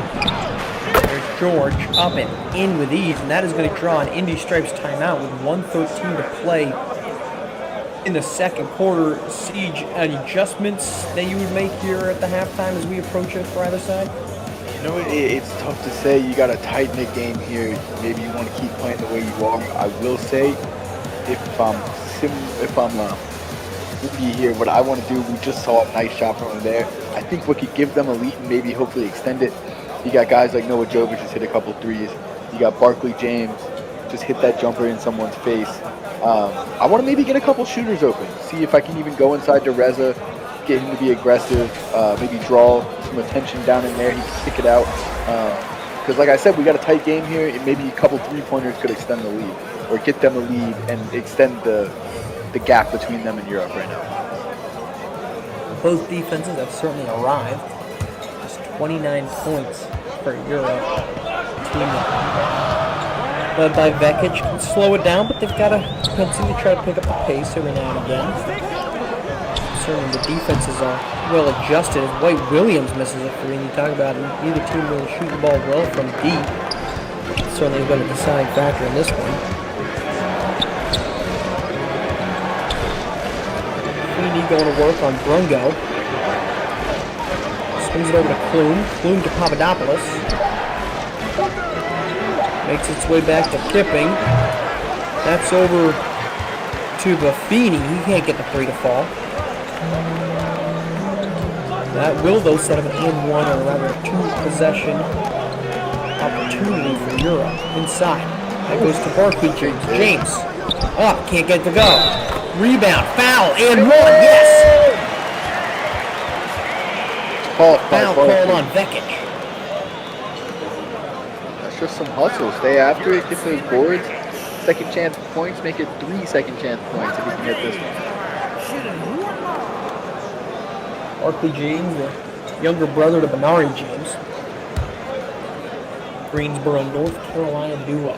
Sharing the backcourt here in Indiana.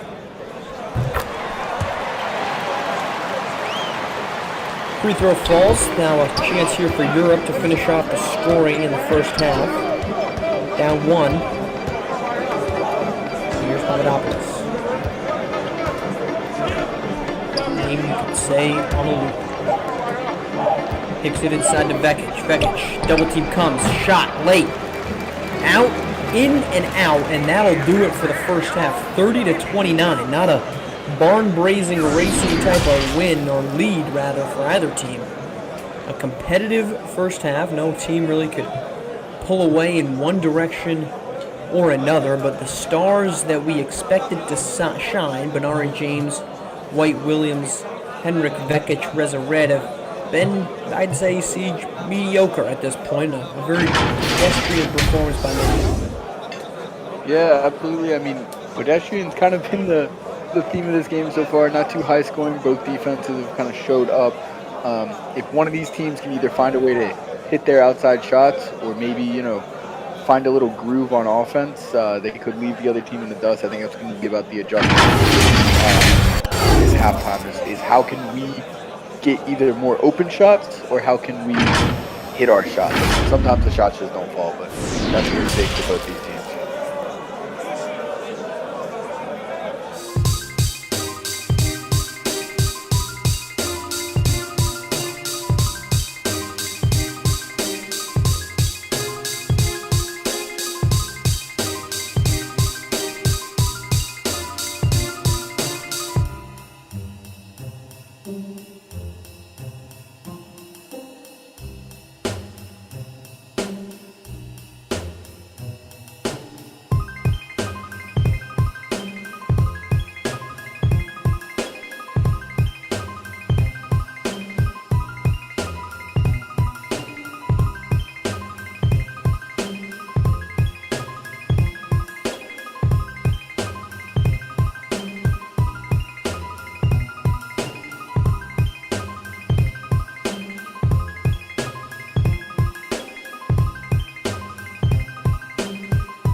Welcome back to Indiana, second half about to underway, and it is. Indy strikes on the 1-point advantage over Europe. Matchup of two teams trying to fight their way up the middle of the playoff standings. There's a fadeaway. Balls from Henrik Vekic. Double team was coming, but Vekic no problem with it. Gives Europe back the lead, Siege, in a game only Indy shooting above 40% at 42. A rock fight of an offensive game. Not one of the more prettier offensive showcases. I'm not 100% sure either team is going to get the 69 here, but White Williams opens it up with a three. Didn't see too many of those. I believe that's only their second of the game for Indy. So. Indeed, improved to 2 and 9, but it'll be interesting as we saw double teams coming on both possessions there when the ball was inbounded to the post, whether it be Vekic or Reza Red. Downhill goes George. He can't get that one to fall. Kicked over to Benari. More red. Reza. Not his shot. Gotta recognize the double team there. Reza Red. That's the second consecutive possession. They probably double team for him.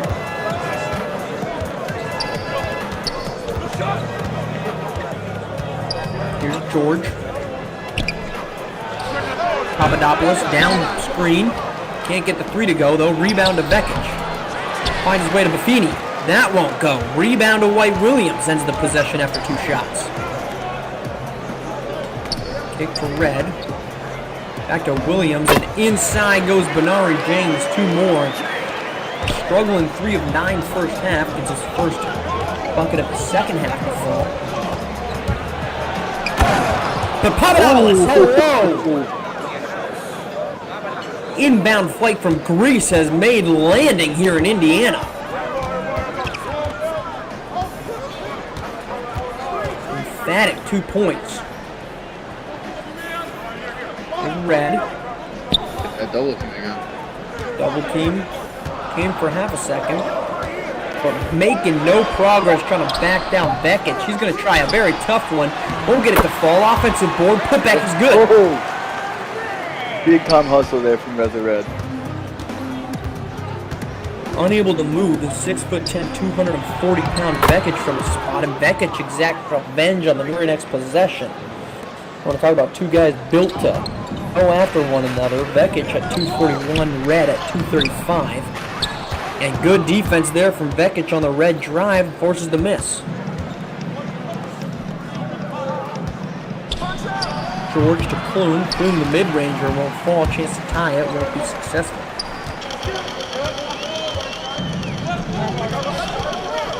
There's McGee. Feeds it to James. James to James. Barkley working against George. Gives it back to his brother Benari. Double team comes again. That leaves Barkley open. Cannot even get rim.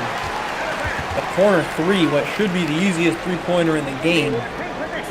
Can't even find iron. I believe you got that one. Do you not have that one tipped away? Did he? I believe so. Say for his sake he did. Yeah, it looks like Indy's got the ball. Yep, going to be out of bounds. It's going to be a block shot. So 2.6. Inbound to Benari. Just ahead of the buzzer. Gets it to go and calling out to the crowd to make a little bit of noise here in Indiana. Quick hitter there, and I don't know if that play looks familiar for you, but that's the same play we see them run for Laster down in Miami. Just about every baseline out of bounds they get seems to be an effective one. Certainly, basketball, one of the games that they relentlessly just take. Coaches will take plays from one another. No difference there. Good call out. Indy on top by 2 here. Red trying to go against Vekic. And not giving any ground. Red now, another tough layup, but he gets the offensive board. Put back second possession. Now Red has forced a miss from Vekic, but managed to get the offensive board and put it in. He's looking a little bit more like the Red we expected every game. George won't get that to fall. Rebound to Benari James, and we talked about it in the first game, but if Reza Red does in fact turn himself into what we expected, a big 3 may just be brewing here in Indiana, depending on White Williams. But here's a 3-point shot, won't fall from Sean Chapman-Daly.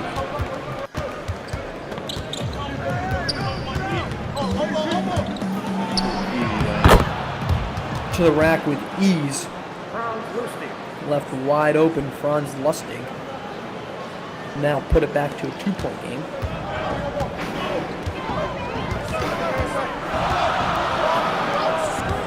Don't forget, tune in for the post-up between the second and third games of our SimWorld triple header on a Tuesday night. Maestro and Rick will once again keep the masses entertained. They do. Tommy George, correct? Tommy Hughes.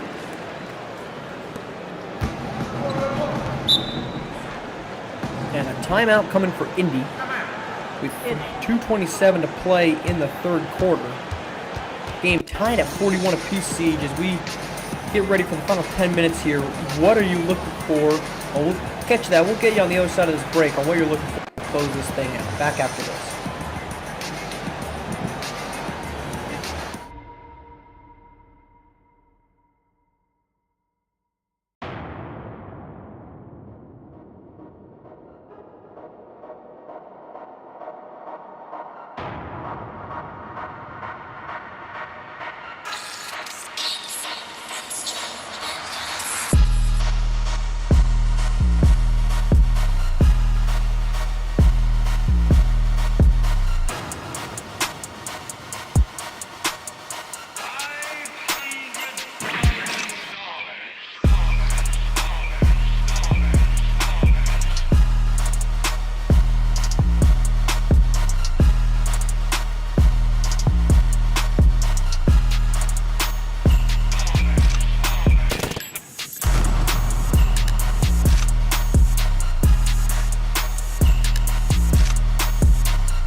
Welcome back to Indiana, 41-41.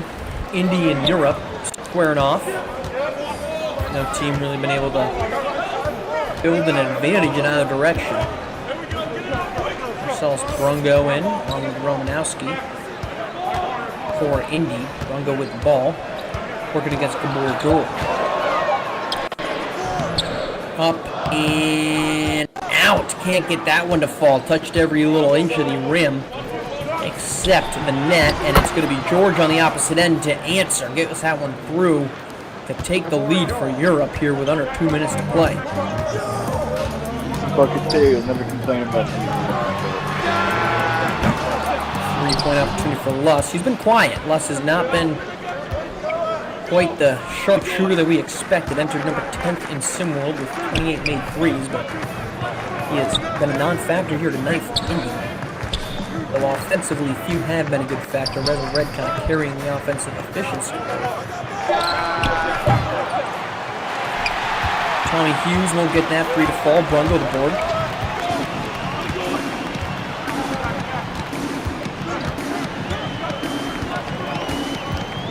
Operating up top is Chapman Daly. Screen comes from Nojovic. Excuse me. Chapman Daly going into his ISOs. Can't find anything. That's going to force a heave. That won't fall. It was Romanowski. Man who's made 0 threes on the season, so forced him to take one late in the shot clock. Ball trickles its way to Nojovic. Over to Romanowski. Give to Luss, step back three. Loose ball foul called here on Gabor George. We'll see if they're going to say that they're not shooting, as an ugly shot there from Jay Luss gets bailed out by an off-ball foul. Inbound, Nojovic. Screen, frees him up, step back three, halfway down. Papadopoulos the rebound. A lot of step back threes. Yeah, it seems to be like ever since guys like Stephen Curry, James Harden, Damian Lillard popularized it, it's turned into a staple of just about every guard's repertoire. Gotta have it. Buffini can't get that one to go. Might have been blocked there by Romanowski. 6 seconds to shoot. Late third quarter. To Barkley James. He'll have to pull. He will. Can't get it to go, and that's the end of the third quarter. Europe holding on to a 2-point lead, 43-41, as we head to the final 8 minutes here in Indiana.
Welcome back to Indiana. Final 8 minutes. Indy Stripes trailing Europe by 2, 43-41. Another big opportunity for Indy, and an inside feed to Brungo from Noah Jovic has tied things up.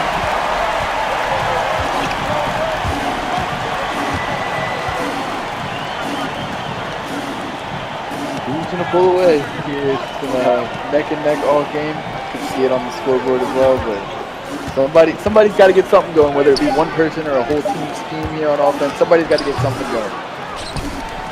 Carlos Buffini can't get it to go. Offensive putback, though, is Christian Fazekas. Hungarian gets his first 2 points of the game. And big ones at that. Takes the lead back for SimWorld Europe. Europe trying to creep their way back above 500. Indy trying to avoid another close loss as Barkley James gets 2 to go.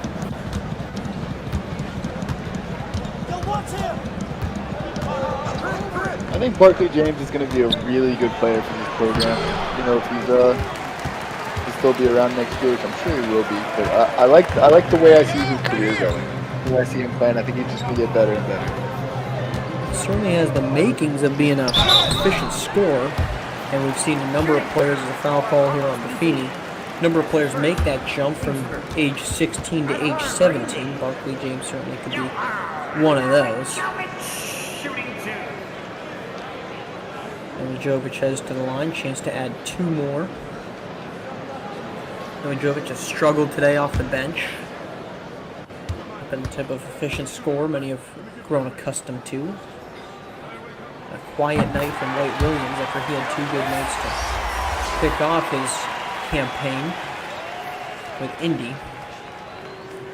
First one falls there for Noah Jovic. Reminder, tune in for the 3rd game of our triple header as we get Bay Area Breakers and Ill-a-delphia Elite, and of course tune in to the post up between games. And if you'd like to join SimWorld Hoops, feel free, join us over on our Discord, discord.gg/SimWorldNBA. Chance to make an imprint of your own, much like guys like Nari, Barkley, Henrik Vekic are doing here. Vekic's fighting through the double team, can't get that one to go. Noah Jovic up top just gave the lead to Indy with a pair of free throws. Chance to add to it now. Drives to the paint, kicks it over. 3-pointer, won't fall. White Williams, his struggles continue tonight. Papadopoulos, he's all around the rim, can't get it to go. Chance mid-range follow-up, also won't fall. Rebound to Barkley James.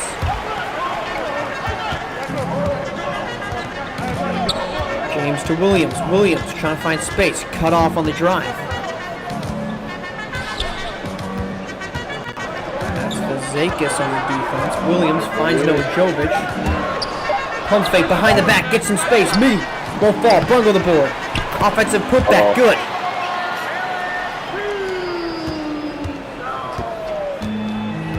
Four-point lead now for Indy.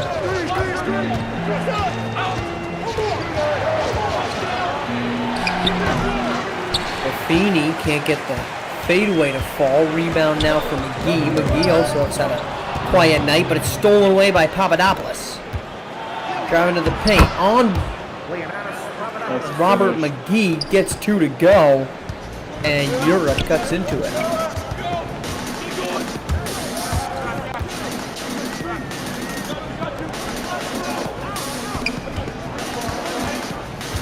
Operating on the other end. Kicked over to Jovic. Hard to the paint. Can't get that to go. Offensive board. Kicked out to Brungo. Brungo to McGee.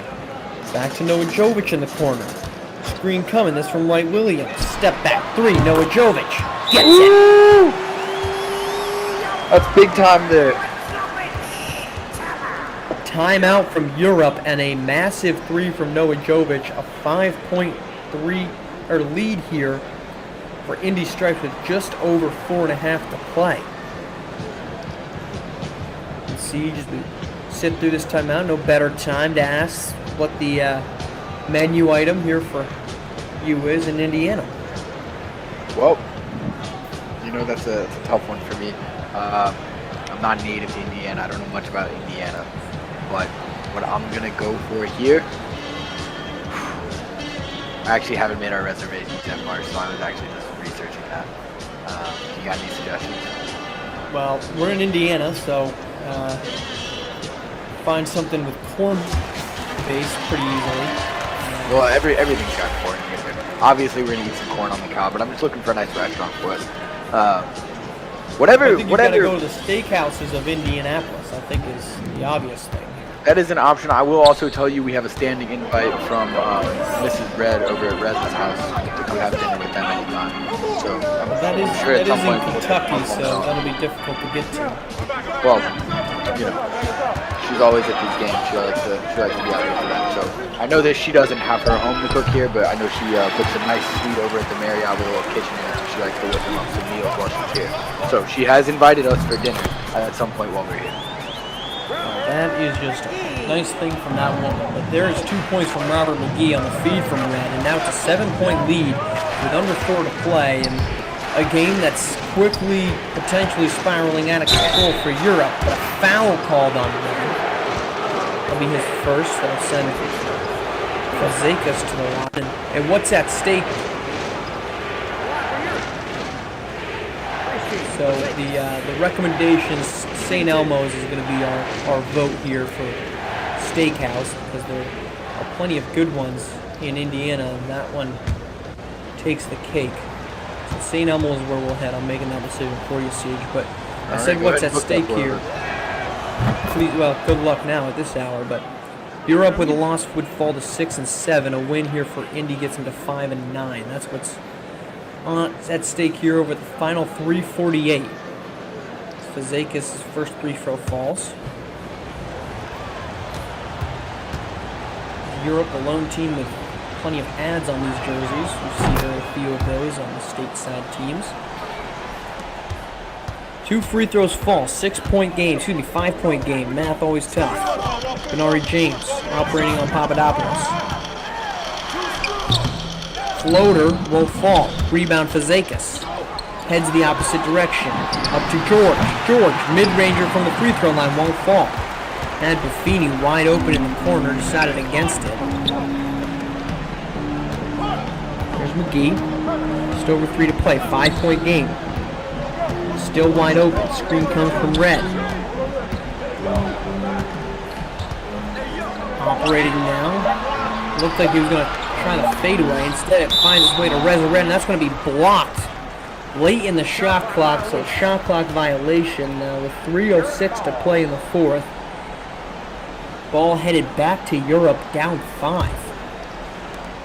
No, not quite Reza Red's game there with the mid-ranger, but had to get a shot up and didn't even get a chance to make that one. George operating on the wing, inside to Fazekas, guarded by Benari James. Up and over him, won't fall. And that's one of those mismatches, Marge. That's one of those mismatches. You're a big man, you got a guard on you, you got to go into him. I don't know why you're fading away there. A little too much hesitancy to try to reduce contact. Hand off to Benari. Step back, step in. Won't fall. Reza Red, the board. Up. Gets it to go. 6 possessions, or 6 points, have been extended and given to Reza Red thanks to his offensive rebounding. And that'll bring a timeout. We're going to step aside. 2:22 to play. 7-point lead for the Indy Stripes in Indiana.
back in Indiana, 2:22 to play. A 7-point lead for Indy Stripes as they've been powered by Reza Red. 12 points, 9 boards, 4 assists from Red.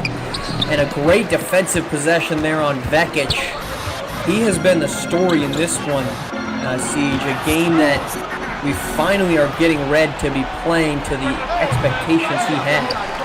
And there's your double-double for him. I believe that's his 11th. He got the last defensive board too, so he's coming up on that point total with that rebound total. He's just looking nice tonight. 2 more. Red has been assertive to a level that we just simply haven't seen as of late from him around at all this season. A 9-point edge. He tries to come over for the block but can't get there. And we're going to get an Indy timeout with 1:38 to play here in the fourth quarter. 7-point lead back. Exciting finish potentially in store here between Indy and Europe. A couple of inter-legacy conference rivals. Indy, of course, in the Frontier, and Europe in the Arctic division. These 2 separate ones as we started interdivisional play just a couple weeks ago. 7-point siege. What are you looking for? What does Europe have to do to come back here? Europe's got to find a way to keep Reza Red off the glass. I mean, he's been eating glass all night. Someone needs to check his mouth, make sure there aren't a bunch of cuts up in there, because, I mean, he's been sensational. Not just on the boards. He's doing a great job of getting in position, being physical, going towards the basket, scoring inside. You know, he's got 4 assists too, I believe. He's noticing when his teammates are open. He seems to be just all around more in the game. So if I'm Europe, I got to find a way to stop him. He's what's making that team run right now. If you can get stops, that's obviously what you got to do. Doesn't look like either team is going to score over 60. Indy probably might get there, but yeah, I mean, that's my only key for Europe right now. Find a way to keep Reza Red off the board. We certainly have not succeeded in that at any point today. Double figures in rebounds, double figures in points. That ends up being what's colloquially known as a double-double.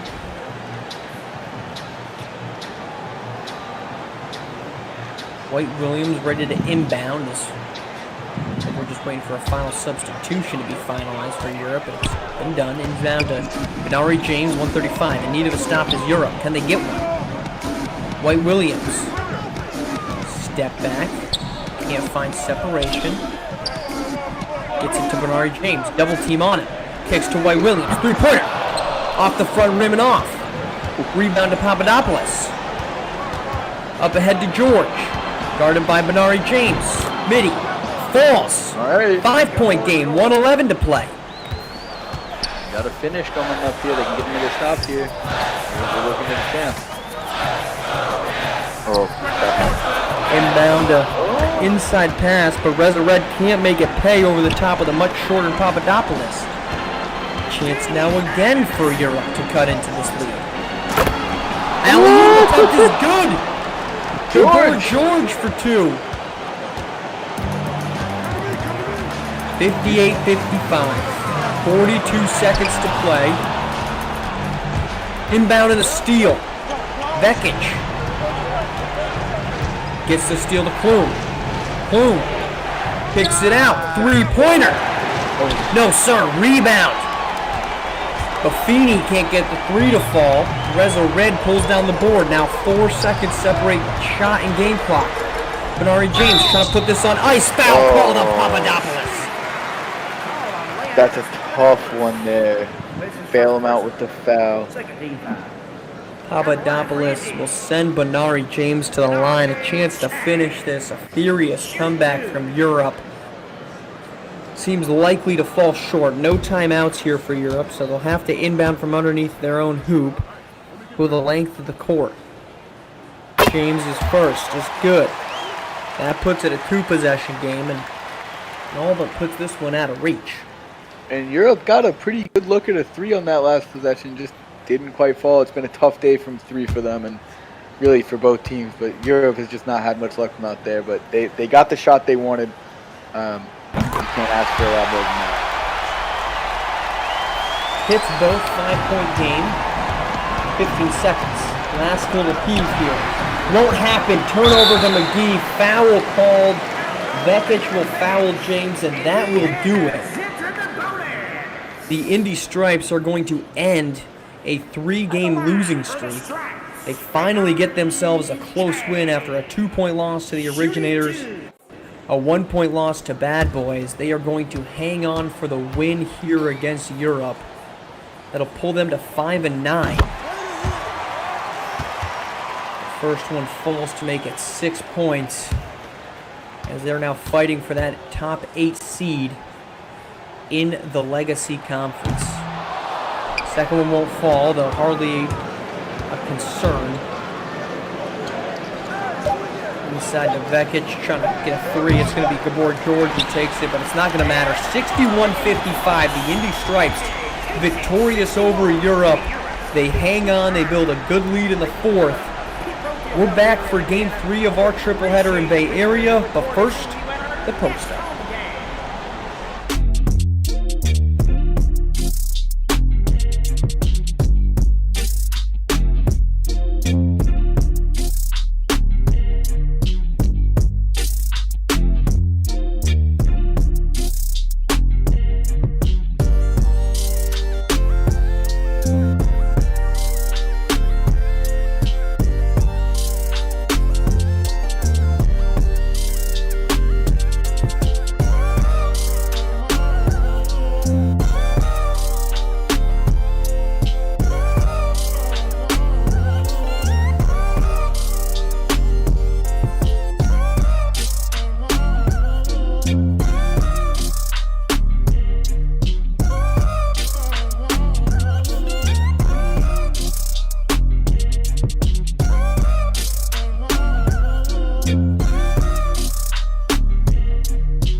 We were talking about all this other stuff, right? So my uncle is like, he says, "I'm proud of you. You stayed here with me while I got my checkup," and he's pulling up his pants and stuff like that, you know. Said, "Look, you get so energy, you got to get this done." Then this guy walks in the room with a doctor's robe, and he says, "Hello, hello, Mr. J. How you doing?" He says, "All right, sir." He says, "All right, you ready for your checkup?" He said, "I just had my checkup." He says, "That wasn't a doctor." Oh, no, I'm sorry. Oh, hey, yo, welcome to post up number 2 after our second half of the part 2 of the triple header.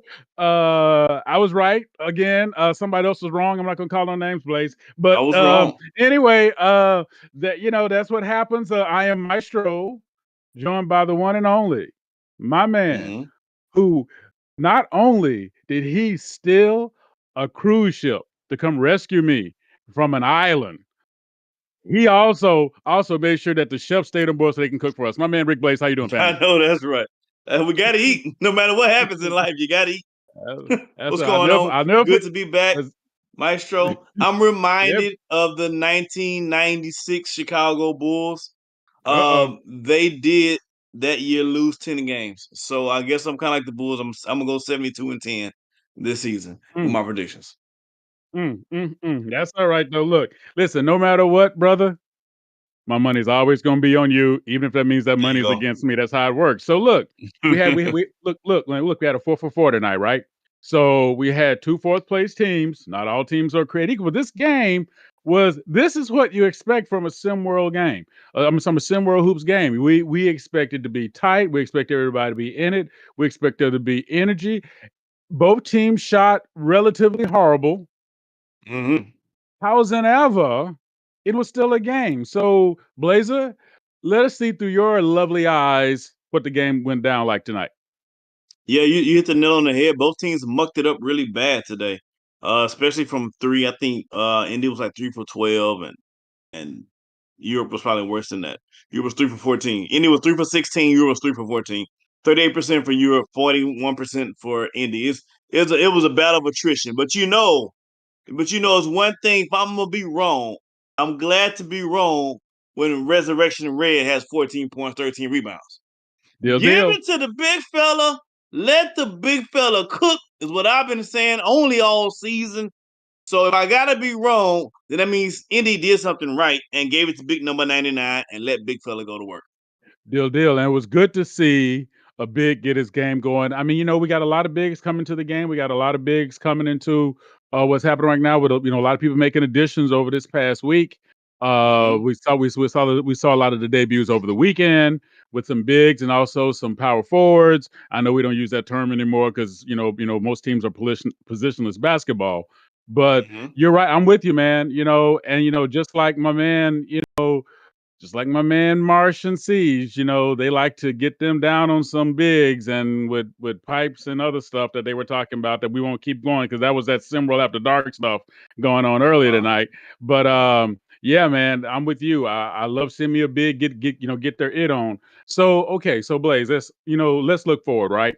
So Gotham 5 lost again. mm, yeah.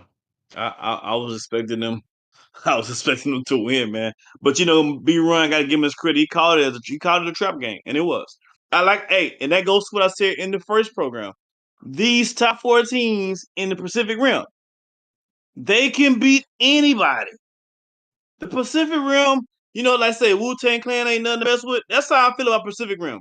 They ain't nothing to play with because you will get your behind smacked messing with these top four teams. Here's what it is. And Gotham got pulled up, pulled their pants down across somebody's mammy's lap, and they got slapped tonight. They got smacked.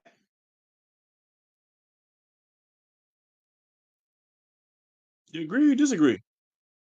I guess my shirt went hit by it. Well, more time for me, sir.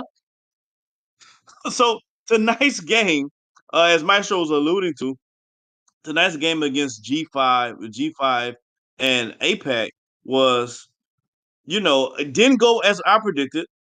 I had G5 winning this thing, but G5 got beat 66-53. And it wasn't I badly won, I badly pulled it out. APAC is one of those teams in the Pacific Rim, and as I said earlier, they can get it done with the best of them on any given night. Pacific Rim is nothing to play with.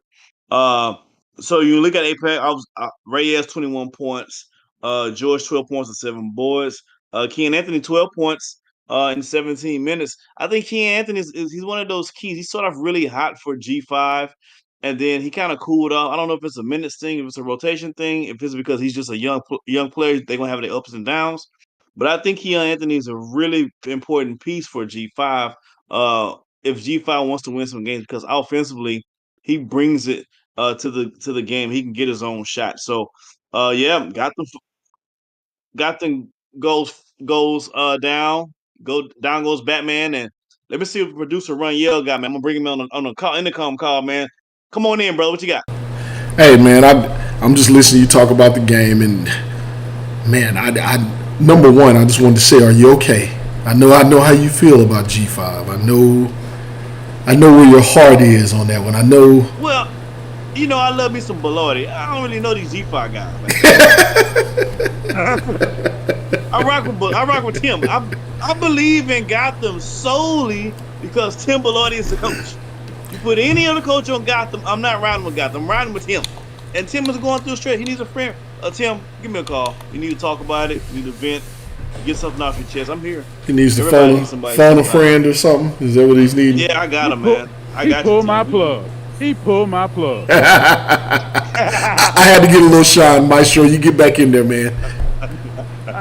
So here we go. I mean, okay, first of all, he must have read my Tuesday talk because I said that you presided over not one but two power outages. So I just saw that I just saw the ninjas Hey. leaving my backyard who actually cut my power here. So you know, I'm the plug, baby. You're looking at the plug. You know I you know what got I'm it. saying? Yeah, I'm saying, you know how to get me. But I tell you what, and you know what, since I'm looking at where we are here, just really quick on just a quick top. We talk about Oppo time. That's what's coming up with our third game tonight between Bay Area and Ill-a-delphia. One team's Yeah. 8-4, the other team's 4-8. Who you got? Yeah. What you think? What's going on? That's easy money. I'm gonna go with I'm gonna go Bay Area. I'm gonna go to 8-4 and not the reverse 4-8. I like Ill-a-delphia had a little talk going. Mr. Ali got a little jaw jacking going his first game. He's amped up. I like that energy, young blood. He pretty much lost it in the press conference. You know what I'm saying? That's a bad sign. But That's a but bad check it. sign. Let me tell you how you turn bad signs around. Go out here and get this dub. You 4-8. Yeah, You're not expected to yeah, win. Ali yeah. come out No, here, you're do right. his thing, and lead his team. Not to lead his team, but be a part of a winning formula for tonight to beat Bay Area. You can hang your hat and you talk a little trash to the next press conference. I'll let a little bit of it go. But Yeah, but don't get dog walk like Dylan Brooks, and they yeah. don't want to talk after. Look, because guess what? Here's the fun thing about the press conference. After the game, guess who the media looking for? You. The same guy that talk that talk. Yep. Don't go Dylan All Brooks after the game. Now, if you get dog walk tonight, don't go Dylan Brooks radio silent after the game, and then send something to your courier. yeah. Now No, keep that same energy no. Yeah. when the interviewers ask you them questions, because they gonna ask you after the game. We got questions before and after the game now, so you gotta uphold that end of the bargain. So You never. I'm cool with the talk as long as you can do the walk. You are never going to get rid of those receipts, and I'll tell you that. I'm sure you experienced the same thing as many of us have. Now I'm really lucky. Only one time with all the sports I've played and all the coaches I've had, I only had one coach that lost in the middle of a press conference.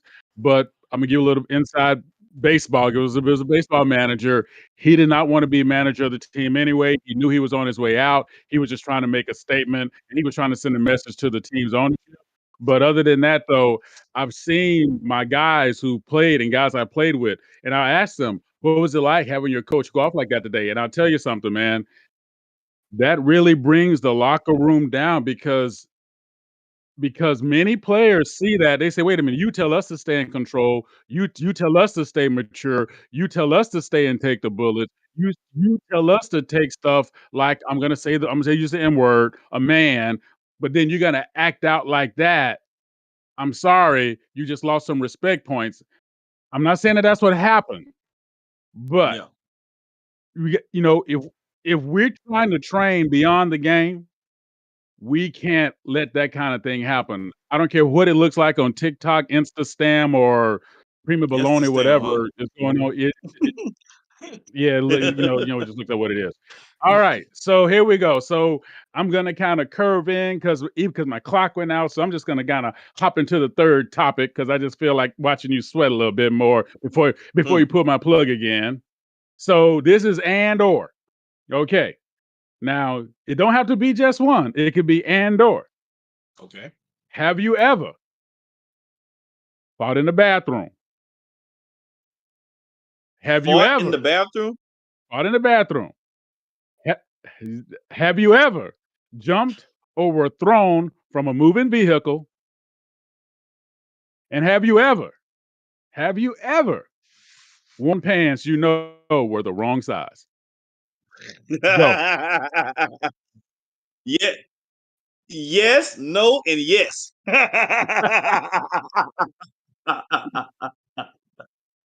Uh, I had some on the other day that was the wrong side. It was so cute.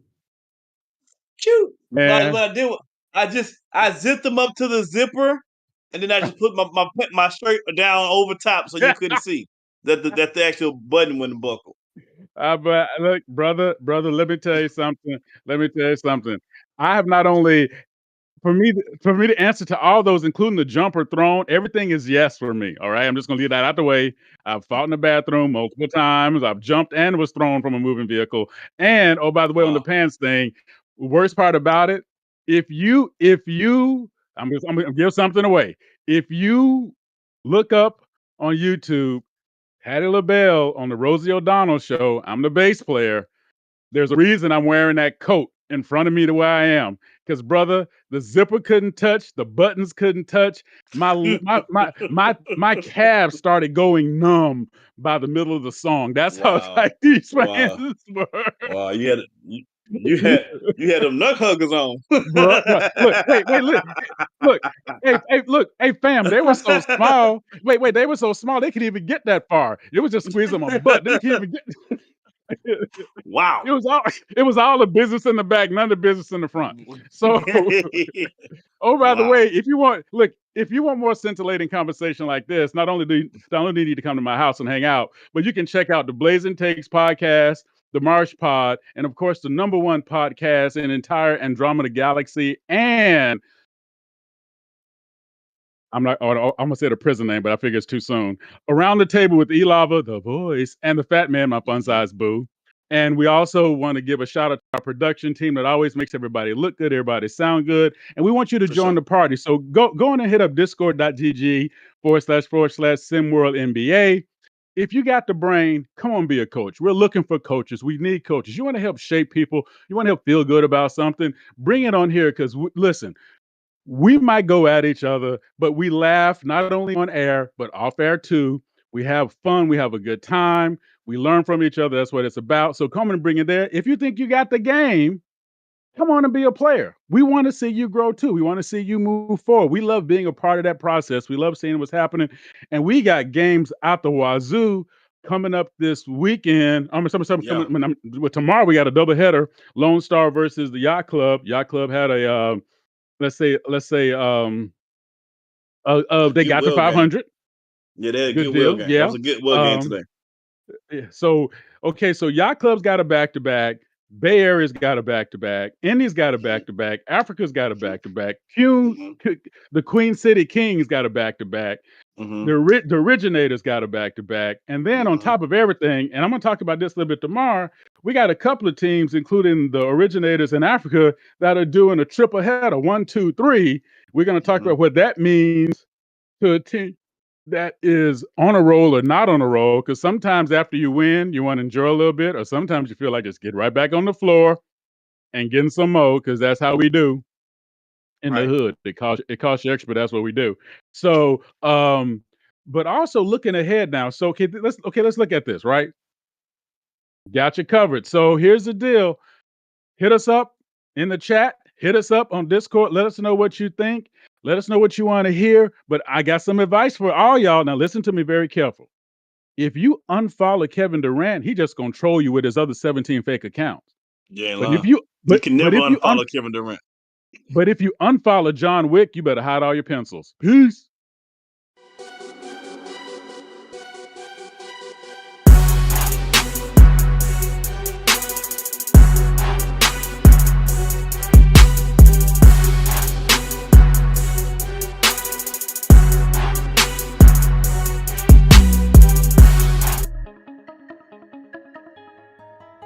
Summer Kid season.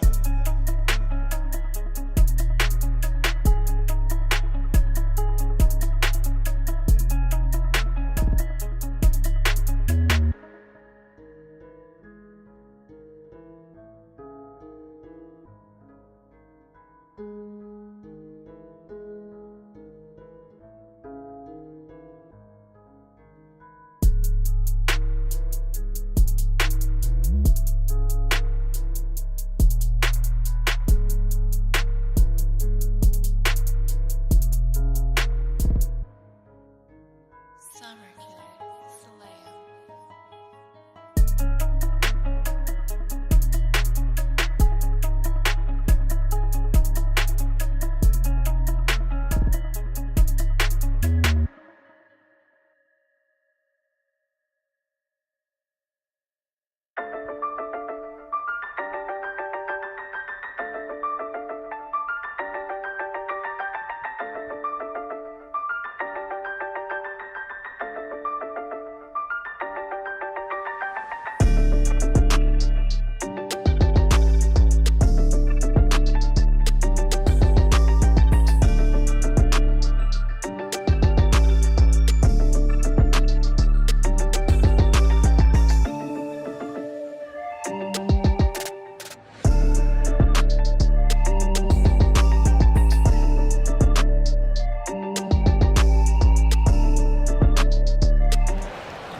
Welcome to Bay Area, the final game of our triple header, Bay Area Breakers and Ill-a-delphia Elite. I'm joined once again in the booth by Siege. Siege, welcome out to the Bay for what appears to be a final and exciting conclusion to tonight's triple header. Absolutely. Anytime you get to see Bay Area play the game of basketball, you're going to have a good time.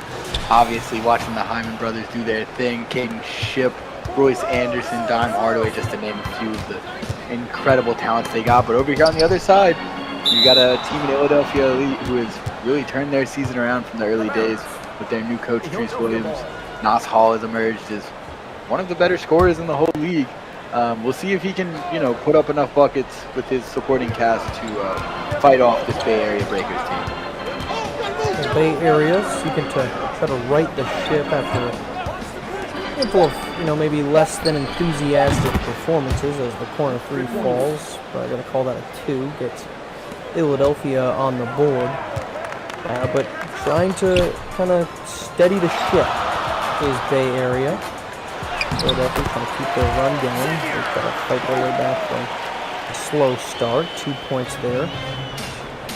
Kicks things off for scoring for the Breakers.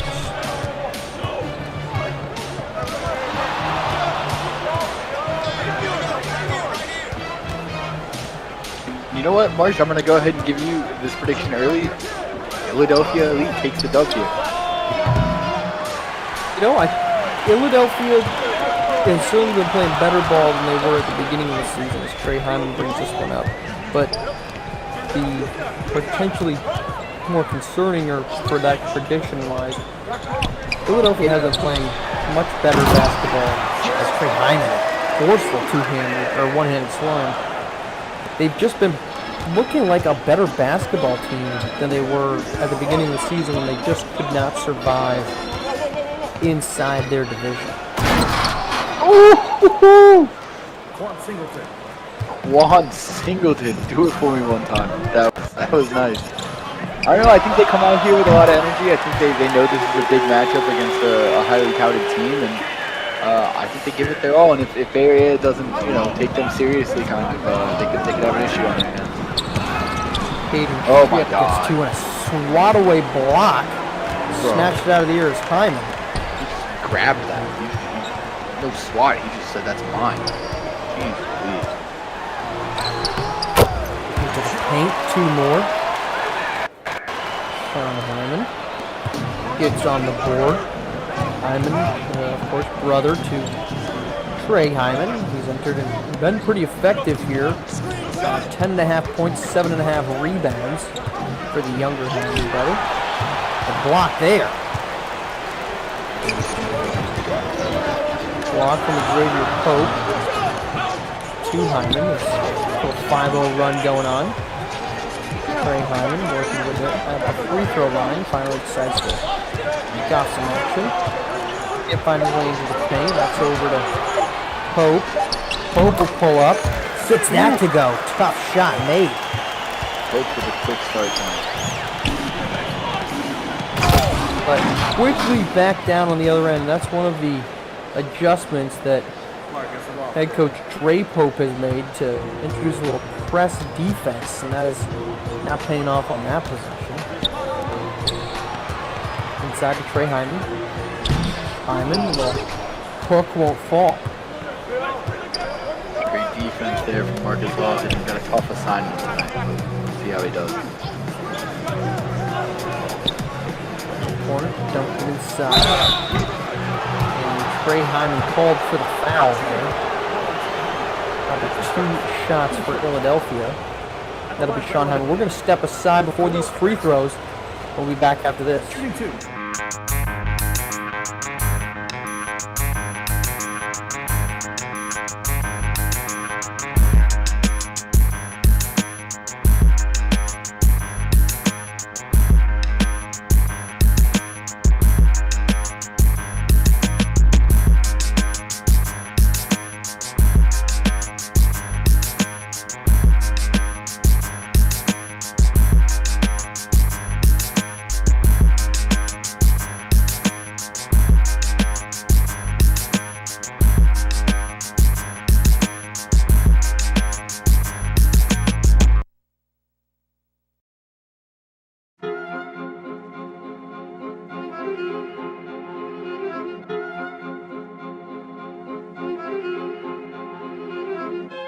Artlist.io.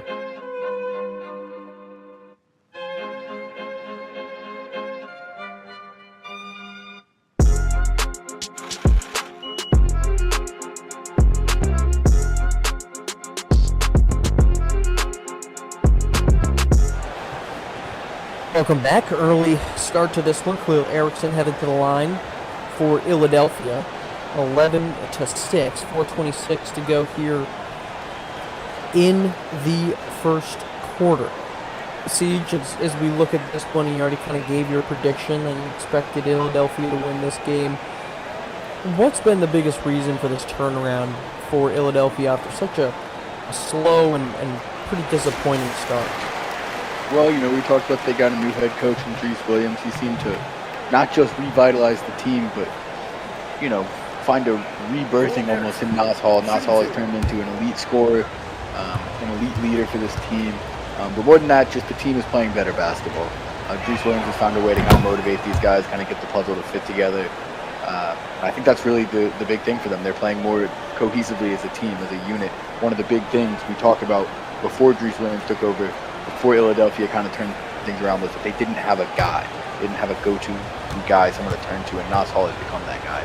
So I think that's really the big thing for them. Nas Hall averaging 19.4 points. It's Erickson's second free throw won't fall. Quan Singleton's second on the team. And 4 players on this Ill-a-delphia team ranked in the top 100. Marcus Lofton and Holden Math round out that trio. Quadrant. Xavier Pope up and under will fall. Rebound Trey Hyman. Kicked out. Finds way to Ship. Hyman again. Low pass. Tough to handle. It is. Pull up 3. Will fall. Rebound Hyman. Jeez. To the rack. Gets it to go. 2 offensive boards there from Trey Hyman. Extend that possession. And if you can't keep Trey Hyman off the offensive that's my prediction. It's not going to go very far. Certainly one of the more disruptive players. Trey Hyman is. Has a tough layup or tough free throw line jumper. Will fall. Kick to Katie Ship. Corner 3 won't go. Trey Hyman, third offensive rebound. Put back. Won't go. A fourth offensive rebound. Xavier Pope. Put back. Offensive rebound and he finishes it off. Alright. Scratch my take. It's barn burner coming up.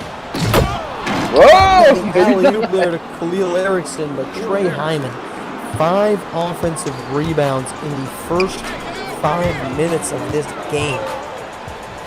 I mean, I'm a little concerned at this point. After Marcus Lofton, who's only 6'9", trying to go up against Trey Hyman, I mean, they don't have a lot of other big help, and this might be a tough one. Already 6 offensive boards for Trey Hyman. I mean, he's about to have close to a double-double in the first quarter even. Trey Hyman has certainly put an imprint on this one.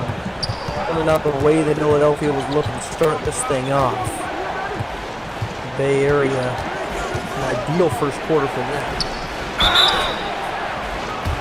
Inside, foul called there on Xavier Pope, and I believe that's Khalil Erickson who's going to head back to the line. 1 for 1 rule. I beg your pardon, that's going to be AJ Frost. Shooting 2.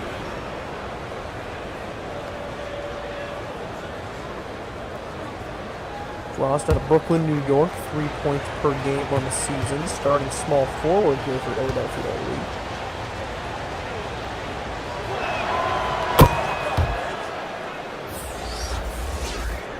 Like, what's your game plan here? It's so easy as commentary and analysts to say just keep him off the boards.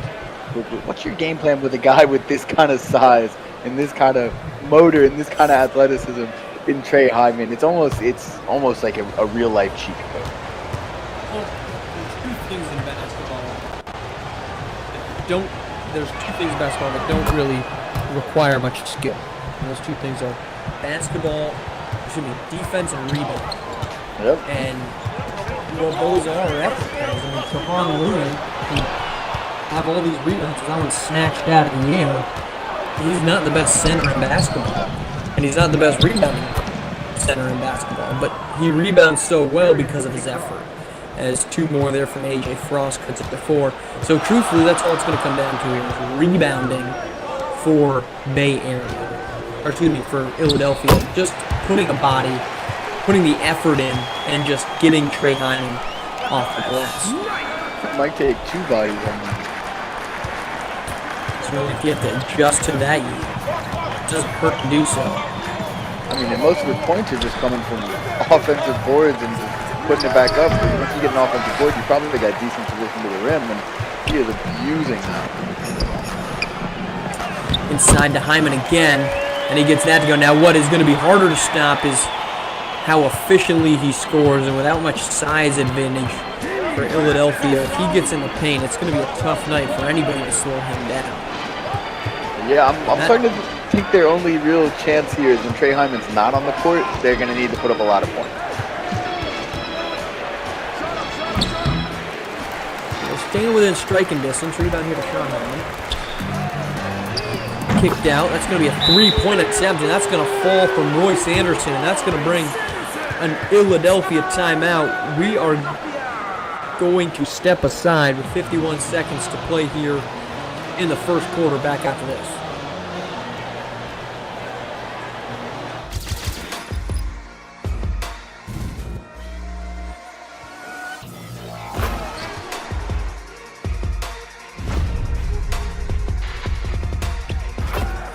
And to make it 2-possession game, and they will!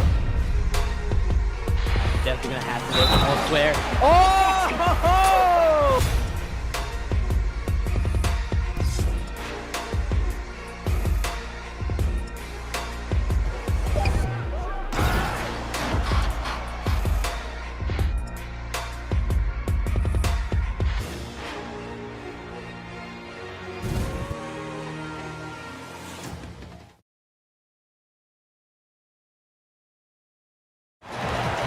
Welcome back to Bay Area. 51 seconds in the first quarter.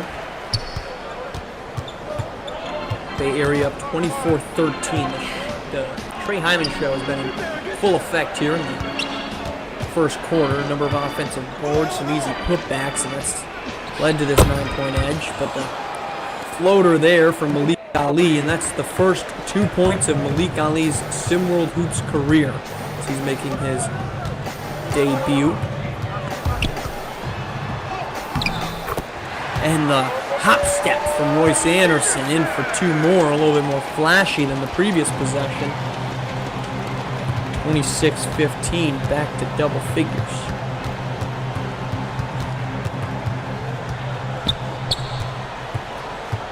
Now it's Hall with the ball up top, guarded by Sean Hyman.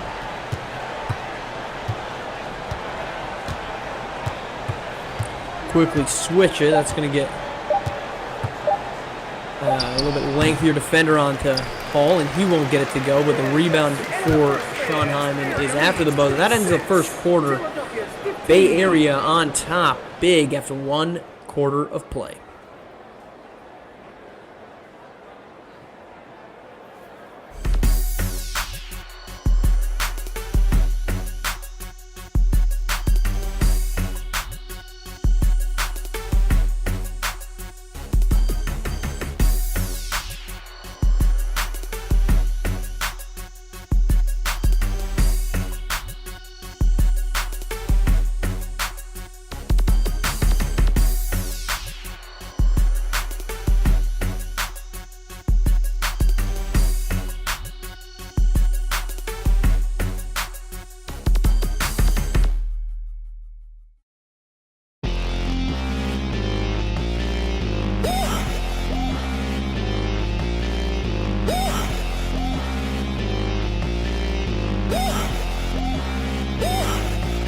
Never in one verse, the sun big curse and the sun big kiss and the sun been lit, and after it all goes down, you can say, bitch black took this shit and I blaze with Rick, became my chronic, but ironic, the irony of that is just it coming back like you owe me something, so give me that. Who's afraid of the big fat flag? I know you studied that myth, heard that whispers into who it may concern, flow like holy water, fucking let it burn, brother so that stuff, but I'm no reflux, more reluctant to re up and replacing that weak shit, so meet me, no Jesus, just black, my ghetto sacrifices for my people in a sequel.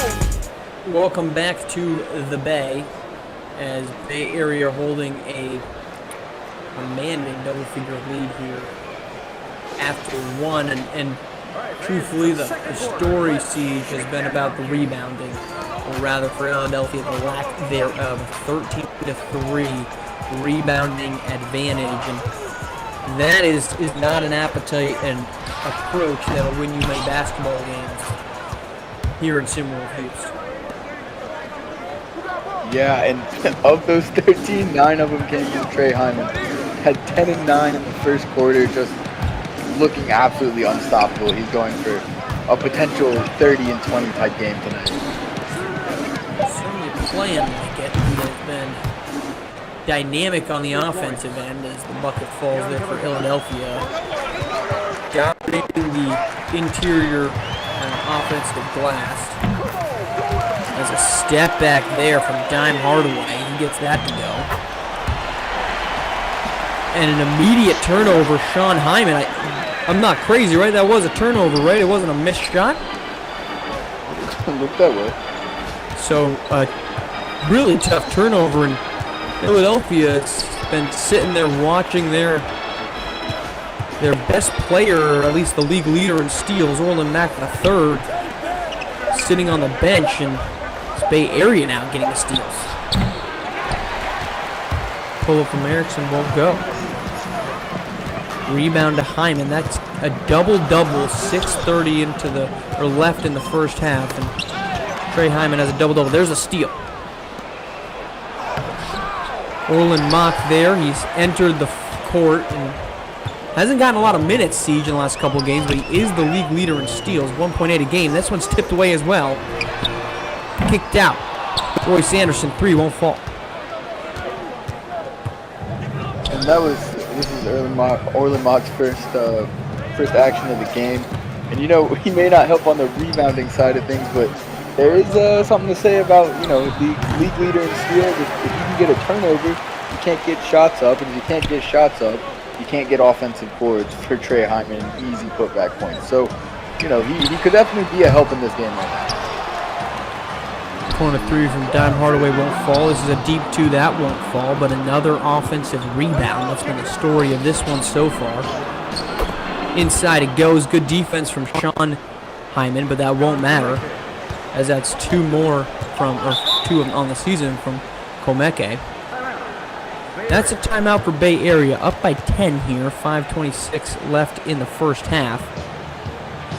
And we talked about Orland Mock not being on the floor too much in the first quarter, well, at all in the first quarter, but it's been 3 games where Mock just has not been featured nearly as prominently as many would have expected of the league leader in steals.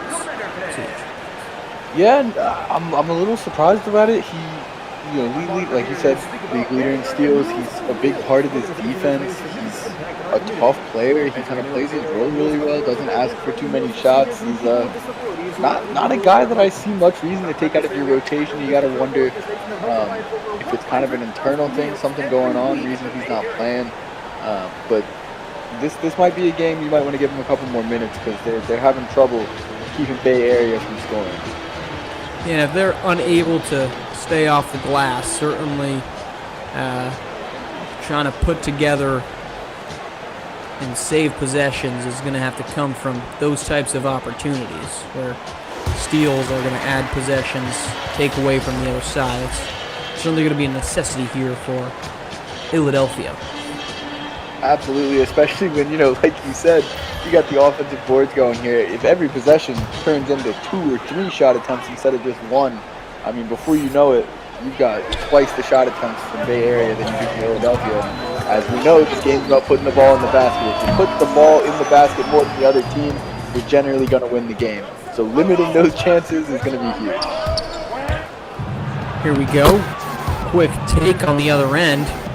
And that's 2 points for Ill-a-delphia. That's going to cut into that lead. We're under double figures now with 5:04 to play. And now a steal is what we're talking about. Opportunity headed the opposite direction. Outlet pass inside. Can't get that to go, though. Sean Hyman on the board. I like that. I like that shot, though. I like that play. Running the floor off the steal, try to get a quick bucket. I mean, that's all you can ask for. You just got to get those to go in. Ryan Shanahan taking his first shots, unable to get that to fall.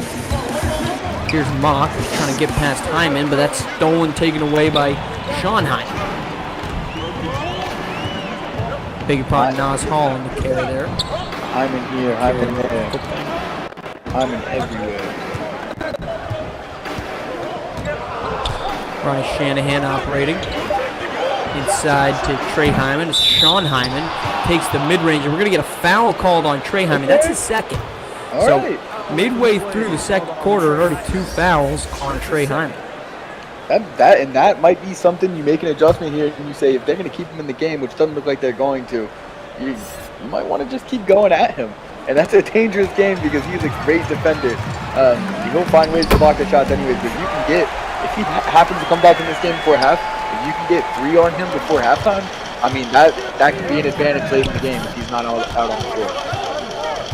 Sean Hyman, a second steal on the inbound, leads to 2 more points. It's 4 points that Sean Hyman has created for those opportunities. Here's a step back 3, halfway down and out. Put back will fall. Ooh.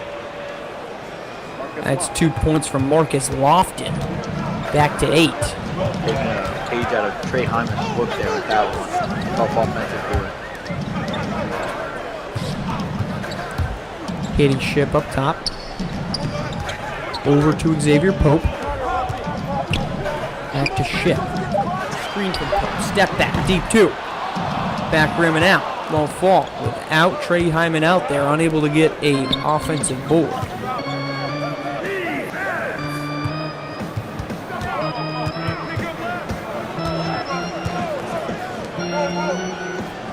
Screen.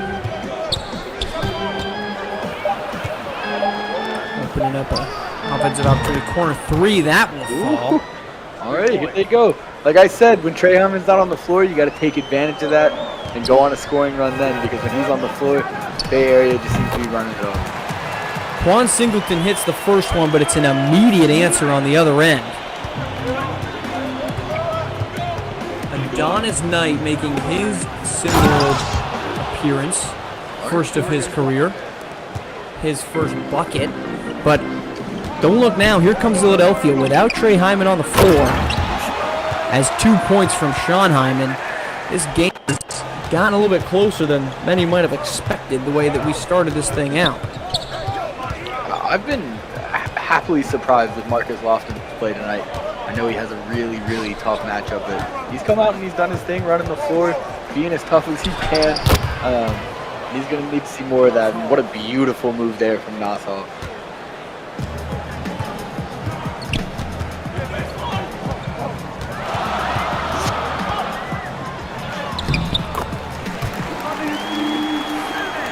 Tough bucket there from Ron Shanahan. That gets the lead back to 7. And the key for much of what Bay Area wants to do is how is their bench going to play on the nights that their bench plays well. And this is a deep team, make no mistake about it. They've been much better off, but nights when some of their bench pieces have struggled a little bit has been some of the games they've been unable to put together wins on. Inside Sean Hyman, he gets that to go. He's back up to 9. You get one Hyman off the floor, you got another Hyman to worry about. It's really not fair. This is like, one of those things where you got to separate the 2 best players in the gym before you pick teams. Bay Area is that one team that they let everyone pick their own teams, and you ended up with this one. Inside, that's Komakai. He gets 2 more, back down to 7. But you're right, this is a Bay Area team that's just going to keep throwing bodies at you, throwing talent at you. And it can be, and it can reach an avalanche of attack. Yeah, it's crazy. You hear about teams throwing bodies at you. You got a lot of role players and stuff. They've got a lot of bodies who are some of the best players in the league. It's honestly insane. It's not only am I going to throw bodies at you, but they're all going to be better than you. One of them is Caden Ship, number 11 straight player. He's going to pull for 3. Won't get it. It's going to be a last shot opportunity for Ill-a-delphia. They can pull within 4 or 5 here. They're going to go straight to the rack. They're going to get it. Nas Hall scores 2. You probably planned to hold for the last shot there, but when Nas saw the open lane, you got to take that opportunity. So. Here's Ship. will get the chance for the last shot. Picks it over. Attempt won't fall. And that's going to end it. First half, 40-35. Ill-a-delphia makes their way back in with a little bit of help from Trey Hyman's move to the bench. 5-point game. Bay Area, though, felt like they kind of dominated that game for almost all of it, Siege. Absolutely. It felt like they were dominating, especially, well, you know what? Let me take that back. It felt like Trey Hyman was dominating that game. He was just unstoppable. But and we talked about it, though. When he wasn't on the floor, Ill-a-delphia looked much more in this game on both sides of the floor. I think that foul trouble we saw him in early on, that's something they need to take advantage of. If you can come out early in the third quarter, get a quick foul on him, maybe make Coach Drake think about whether or not he's got to sit him early.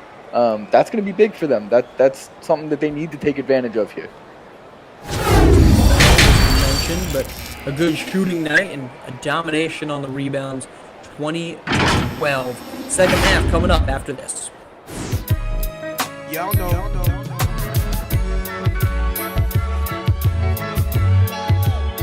So G-Dep, tell me a little something. Should I record?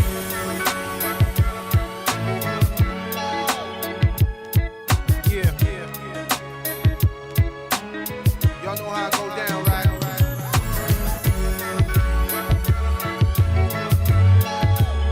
They always want to hold you down. Y'all know.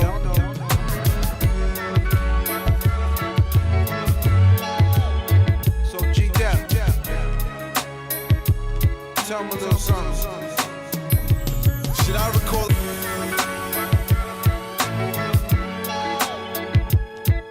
Yeah. Y'all know how I go down, right?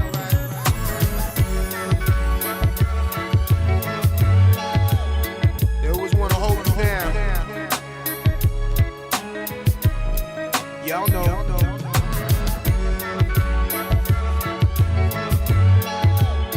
So G-Dep, tell me a little something. Should I record?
Welcome back to Bay Area. Second half underway. 40-35. Ill-a-delphia rallied back here after falling down early, due in large part to the start of Trey Hyman's siege and the subsequent moving them to the bench. He played about the first 12 minutes of this game, but 2 fouls moved him to the bench. He's obviously back in here and put 2 points for Bay Area.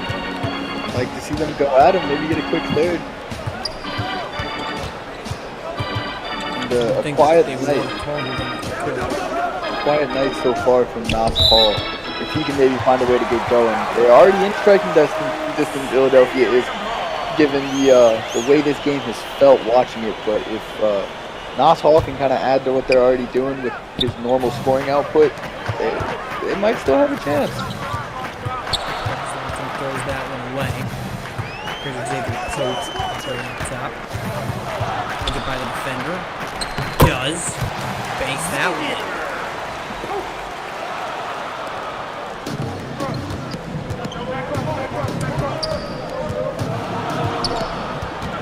Nas Hall operating on the other end now. Can't get that to fall. Rebound here. Katie Ship. Ship has been a little quiet this afternoon, considering he's the number 11 ranked player in the country.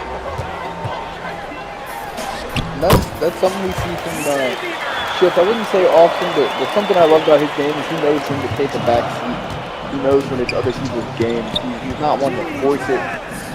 He's a guy who's out there when he needs to, he'll hit a shot. And some games he absolutely does take over. He's got that ability just as much as anybody else on this team. But I love the way that he can take a back seat to his teammates. And tonight might just be one of those nights for sure.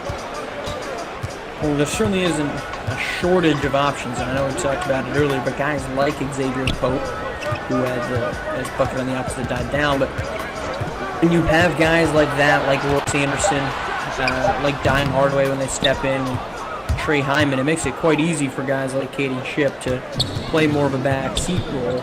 It's part of the reason why 5 guys on this team scoring 10 or more points. It's very difficult to do, but it's the dangerous part of this Bay Area team. When their defense can be found, their offense can make these things absolutely dangerous.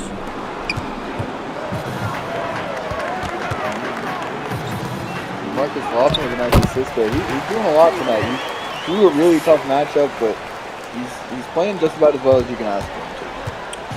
Katie Ship gets 2 and showcasing a really nice post game for a guard. Quick little move up and under.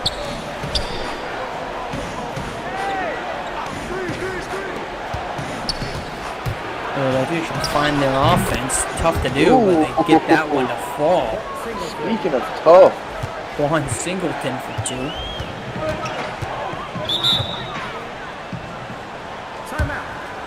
That'll be a timeout for Bay Area.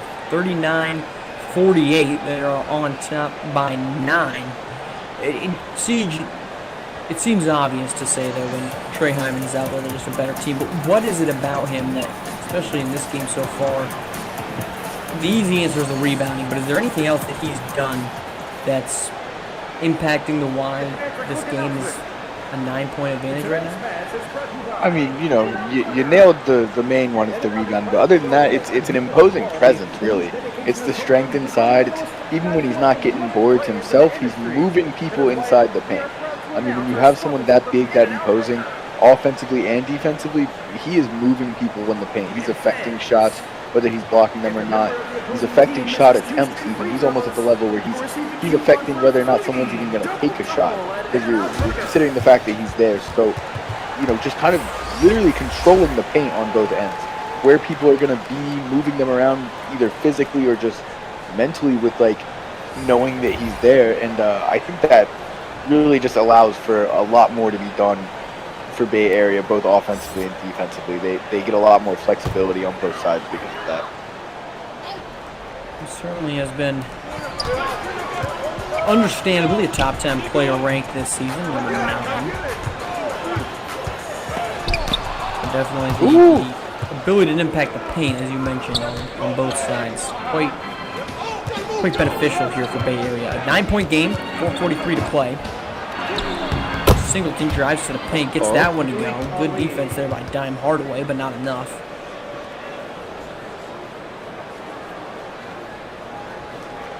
Inbound here to Hardaway. Hardaway, top 100 ranked player, comes off the bench, 7.2 points. Team high 4 assists for Bay Area.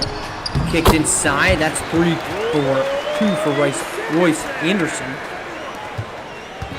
Difficult finish there. Lead is back to 9 as Ill-a-delphia really struggling to put together a string of stops right now. In March, Bay Area just hit the 50 mark, and you know what they always say. You know what we're racing to now. We do indeed, and we haven't been seeing races to that number just yet, but 2 points there from Royce Anderson. We're within 17 points of that mythical mark. Mythical. That's a great way to put it. Lofton trying to get his. Can't. Kicked out to the corner, swing it back around.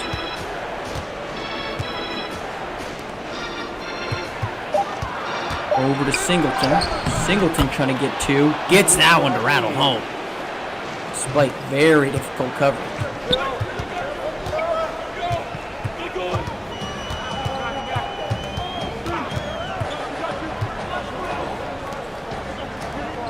Ball movement. I apologize, Malik Ali on that last bucket.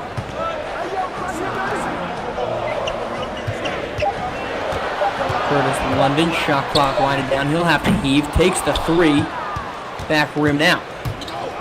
And ever since the first quarter, we've seen Ill-a-delphia do a much better job of putting the body on Trey Hyman when it comes to good defensive glass for them. Yeah, Trey Hyman has not been as impactful, and as you had mentioned, what the reason for that, a little bit better crashing of the glass, a little more effort on that. 3-pointer though, no, calling it a deep 2. That is AJ Frost for 2. And leading that now down to 7.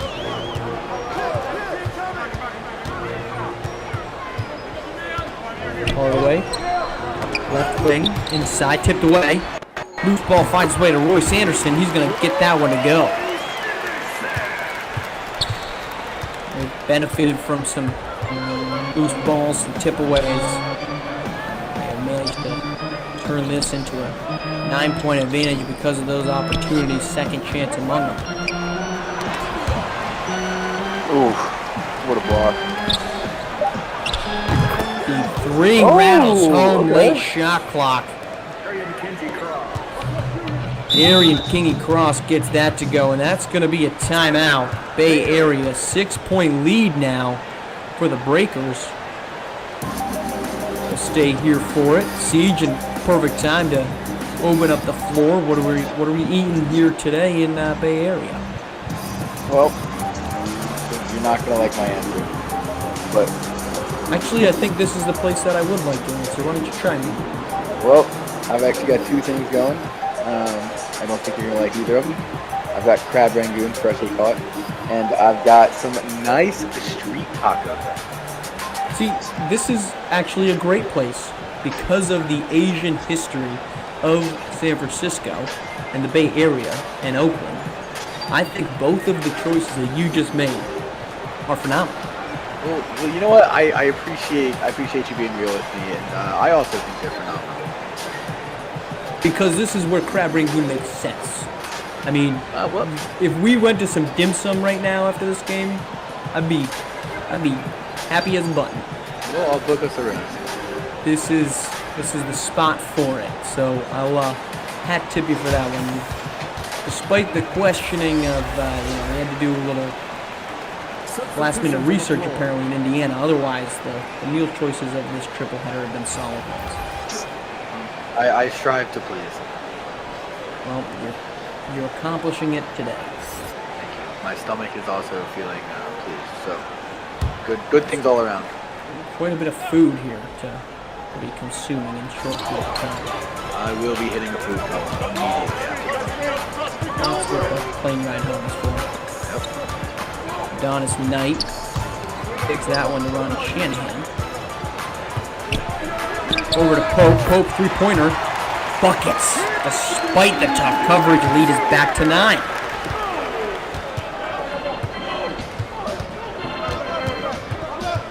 Pope pounding at the line. almost got the backcourt there on Nas Hall. Instead, it's Hall up and in with a little floater. I apologize, that's Komakai there for 2. I believe is leading this Philadelphia team in scoring. Yeah, Komakai is bending it good. Oh, the full Ronnie Shanahan. He's soaring. Flying in from Texas with that 2-hand.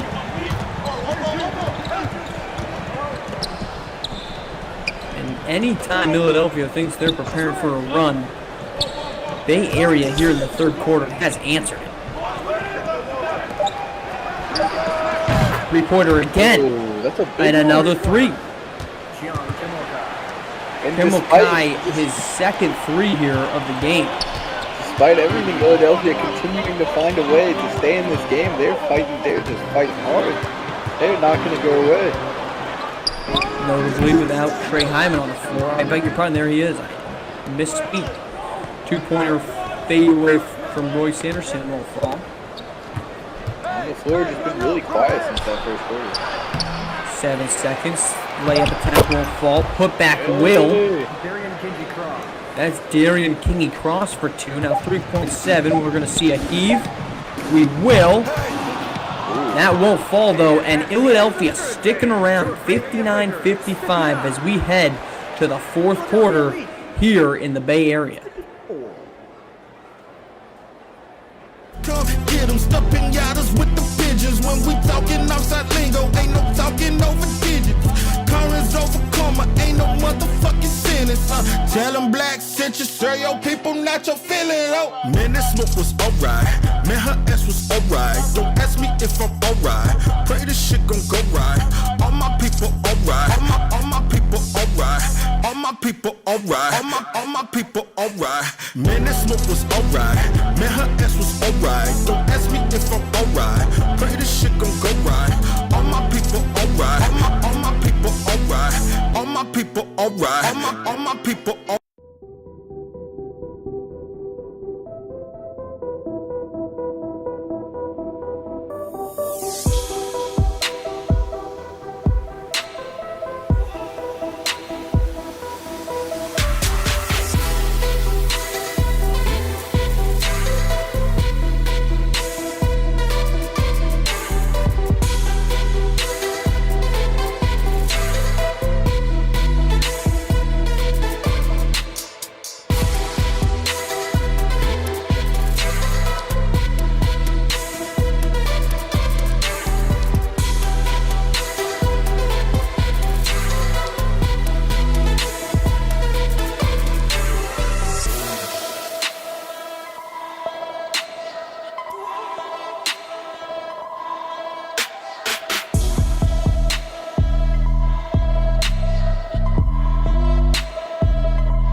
Welcome back to the Bay Area. Final 8 minutes in store of a extremely competitive game that we've been gifted here in the nightcap of our triple header. 59-55. Ill-a-delphia hasn't really been able to take the lead, but they've hung around and withstood some sizable runs by Bay Area. 2 will fall. Rebound there to Trey Hyman, who's been quiet since a very loud first quarter. 10 points, 9 rebounds in the first 8 minutes. Hasn't nearly been as dominant as that shot from Ship won't fall. Out of bounds for Ill-a-delphia. Philadelphia ball. Philadelphia right here in it. Seems like Trey Hyman disappeared a little, and that you got to credit that a lot to the adjustments that Ill-a-delphia made after that first quarter. You know, he didn't play a lot in the second quarter due to foul trouble, but I mean, the second half he's been on the floor a lot, but Ill-a-delphia found a way to make those adjustments they needed to make, and they're right here in it. Across the midline here for the Elite. Breakers trying to get a stop. A nice run by Ill-a-delphia to finish the things. There's Trey Hyman. The block on the three-point attempt. Up to Ronnie Shanahan. Shanahan trying to get to the paint. And that one's blocked on this end. Marcus Lofton with the block. He's looking great tonight.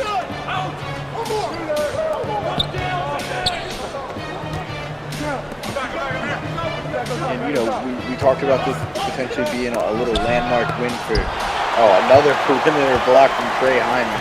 He's gonna take it the other way.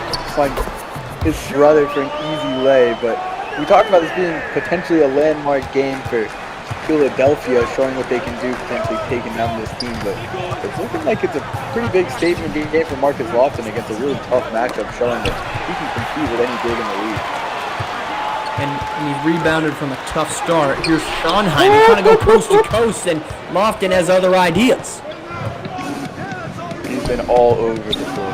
Offensively, defensively, he looks fantastic. Darian Kingy-Cross gets 2 more, cuts it back to 4. Kingy-Cross had a good second half here for Ill-a-delphia. Ship finds Xavier Pope. Pope dribbling through traffic, gets room at the midi, on the baseline, falls. So many offensive options here for Bay Area.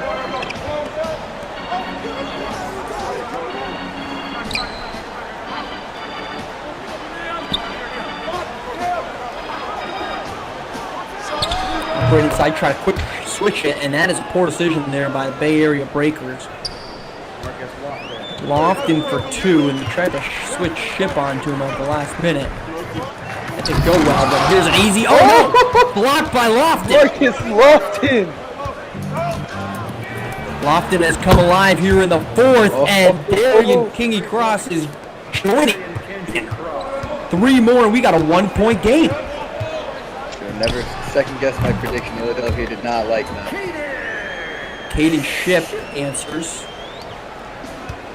Pull up from the free throw line. And that's going to be a timeout from Ill-a-delphia. They've been playing well here in the 4th. Within 3, we're going to step aside back after this.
Welcome back, 4th quarter, 4:55 to play here at the Bay Bridge Athletic Club. Bay Area holding on to a 3-point lead. Ill-a-delphia has fought their way back into this. A quiet night from Nas Hall, but not a quiet night. It's 2 points there for him now.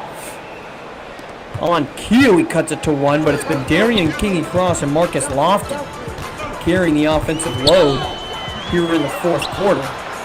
as an alley-oop attempt there from Dime Hardaway won't fall, and now a chance for Philadelphia to take the lead. Nas Hall to the paint. Layup, good. There he is. 4 quick points. He has went from a 3 of 8 night back-to-back buckets. And Nas Hall has given Ill-a-delphia the lead. And Xavier Pope can't take it back. Rebound to Erickson, to Hall, 3-pointer. Oh my God. 3 points. Khalil Erickson. 69-65. And you know what they say. You know The what they first one to say. 69 has been hit. You are right, Siege. That's telling there. That's telling there. Let's see if the prophecy plays out yet again. Dime Hardaway up top, screen. Wants the 3, won't get the 3. Rebound the opposite direction.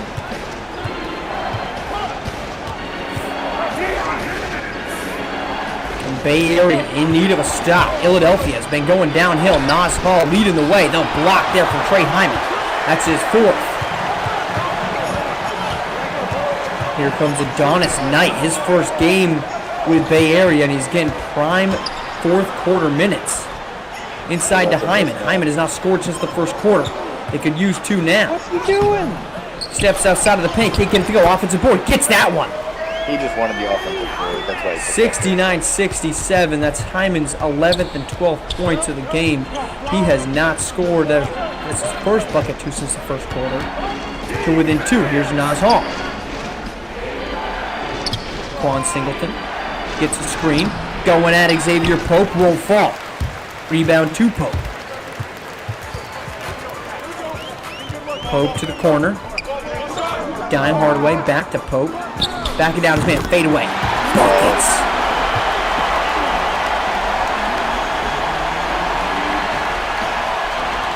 Xavier Pope answering the call when needed, and we are tied with 2 minutes. But quickly in transition, it's Nas Hall to answer. Nas Hall turning it up this quarter. Hall with 6 points in the 4th. Ill-a-delphia on top, and right back to Trey Hyman and Siege. One of the biggest concerns of Bay Area this season has been their inability to close games, and that inability has reared its ugly head today here in this one. Absolutely, yeah. See Nas Hall can keep his electric 4th quarter going here. Tipped away there by Knight. Marcus Lofton inside to Nas Hall. Hall blocked. Adonis Knight, Marcus Lofton, the follow, won't go. Rebound Hyman, chance to take the lead, 1.5 to go. Outlet, up to Sean Hyman. Contested layup, no good. Erickson, the opposite direction, Lofton. Inside, Marcus Lofton gets it, no. Trying to settle his Knight, over to Dime Hardaway. Alley-oop, yes, he got it! God. Are you kidding me? Start the game hot, finish the game hot. Don't know where he was in the middle, but here he is, Trey Hyman. Trey Hyman, 6 points in the 4th, but a ballsy attempt from Dime Hardaway on the alley-oop. Gets it, and Bay Area is on top. Under a minute. Nas Hall, fade away. No good. Rebound the opposite direction. Adonis Knight. Pull up with plenty of time on the shot clock, and that reopens the door for Ill-a-delphia. Down 2. To the paint, Nas Hall, fader gets it.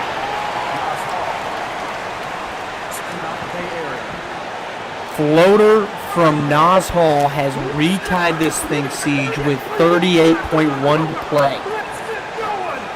March, this is electric. It's electric in here.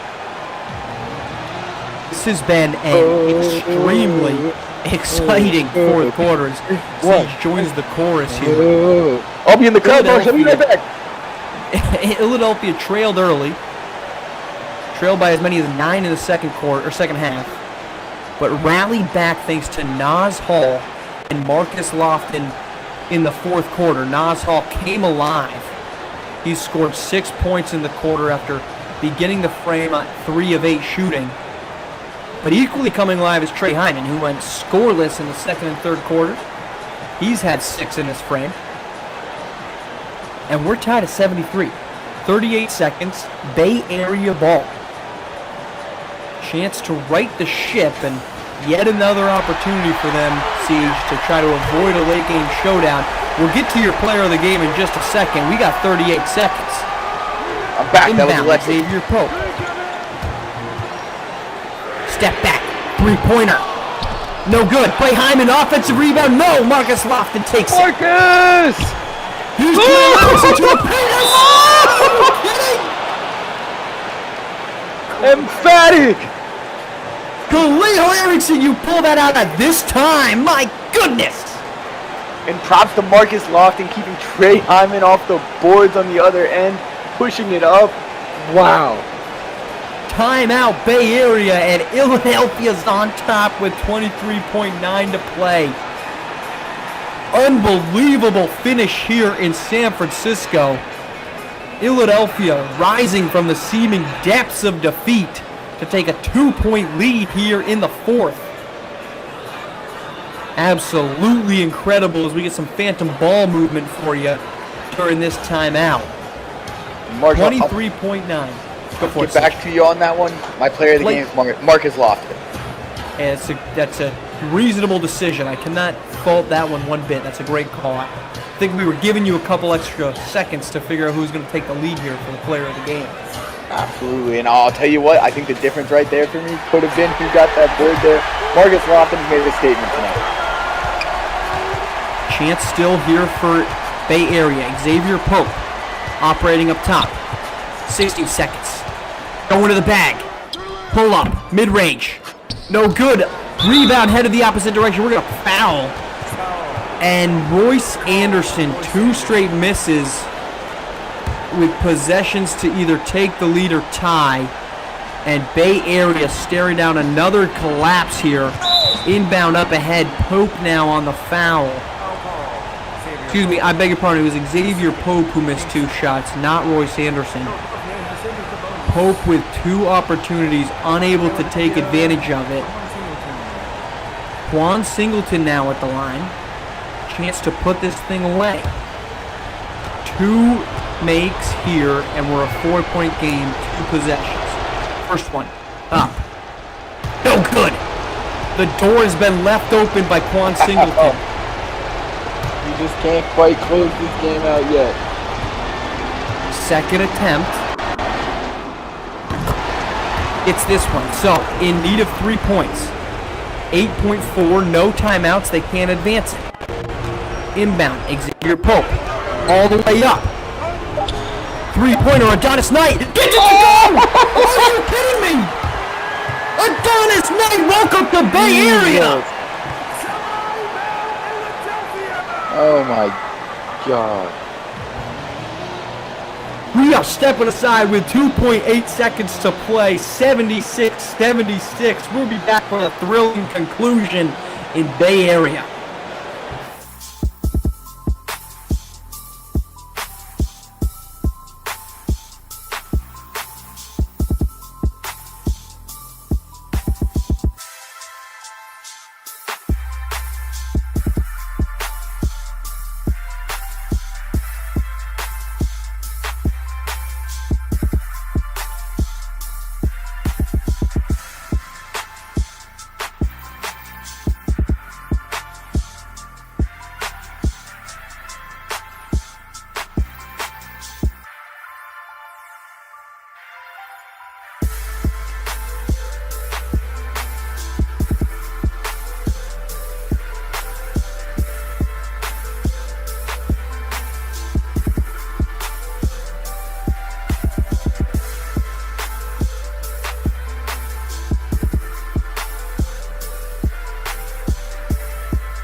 .8 seconds. Inbound here for Ill-a-delphia.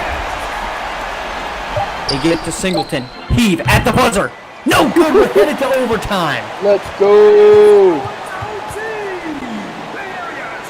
Step aside for just a quick second. We'll be back for overtime in Bay Area.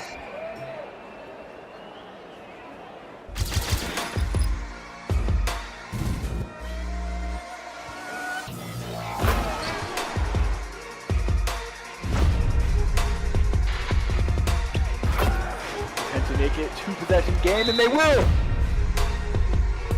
Definitely gonna have to look elsewhere. Oh!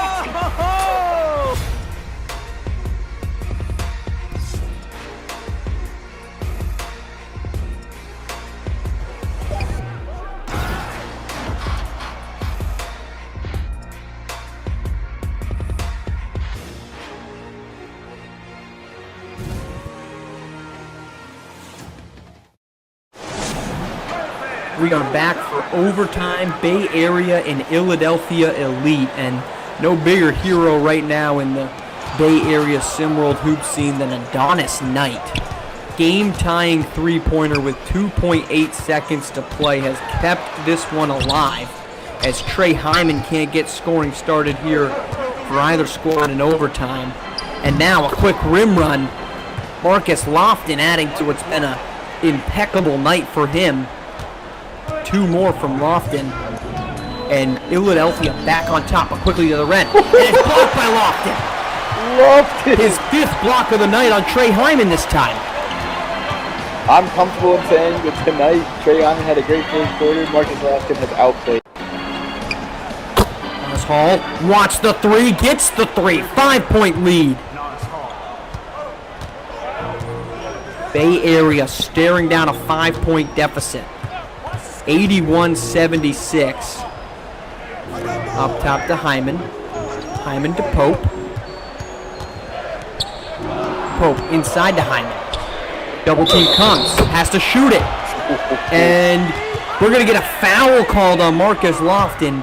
Shot goes in. 81-78. A massive bucket when Bay Area needed it most, Siege. Absolutely. I mean, Trey Hyman must have heard me saying that I thought Marcus Lofton outplayed him tonight, and he said, nah, not on this possession he didn't. But here's the thing, Marsh, this game's electric. Feels like we have no idea who's going to win, but we actually already do know who's going to win because we know who hit the mythical number first. That, of course, would be Ill-a-delphia if you're joining us a little late. 81-79 overtime. It took a valiant comeback from Ill-a-delphia down by 9 to just take a lead. They had a 3-point lead as Nas Hall. No, my goodness gracious, Trey Hyman out of nowhere. Oh my God, is that allowed? Trey Hyman swats away what would have been a 4-point game, and that matters because Royce Anderson has tied us up. Excuse me, Xavier Pope has tied us up. 81 apiece. 5-0 run from Bay Area to answer. He's not going to get anywhere near Trey Hyman that time. Answers yet again.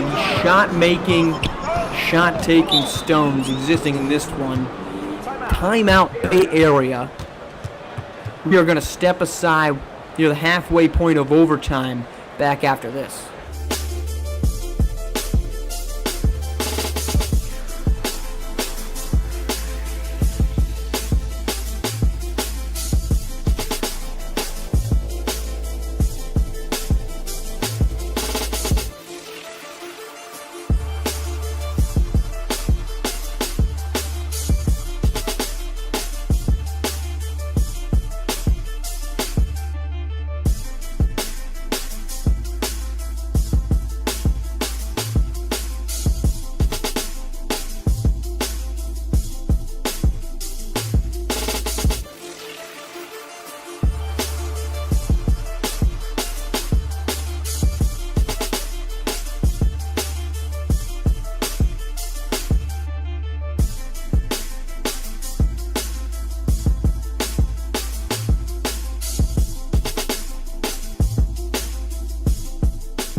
Welcome back, our first overtime, because no predicting how far this one's going to go. 2:04 to play, 83-81. Ill-a-delphia has led by as many as 5 in this overtime, but never trailed in OT.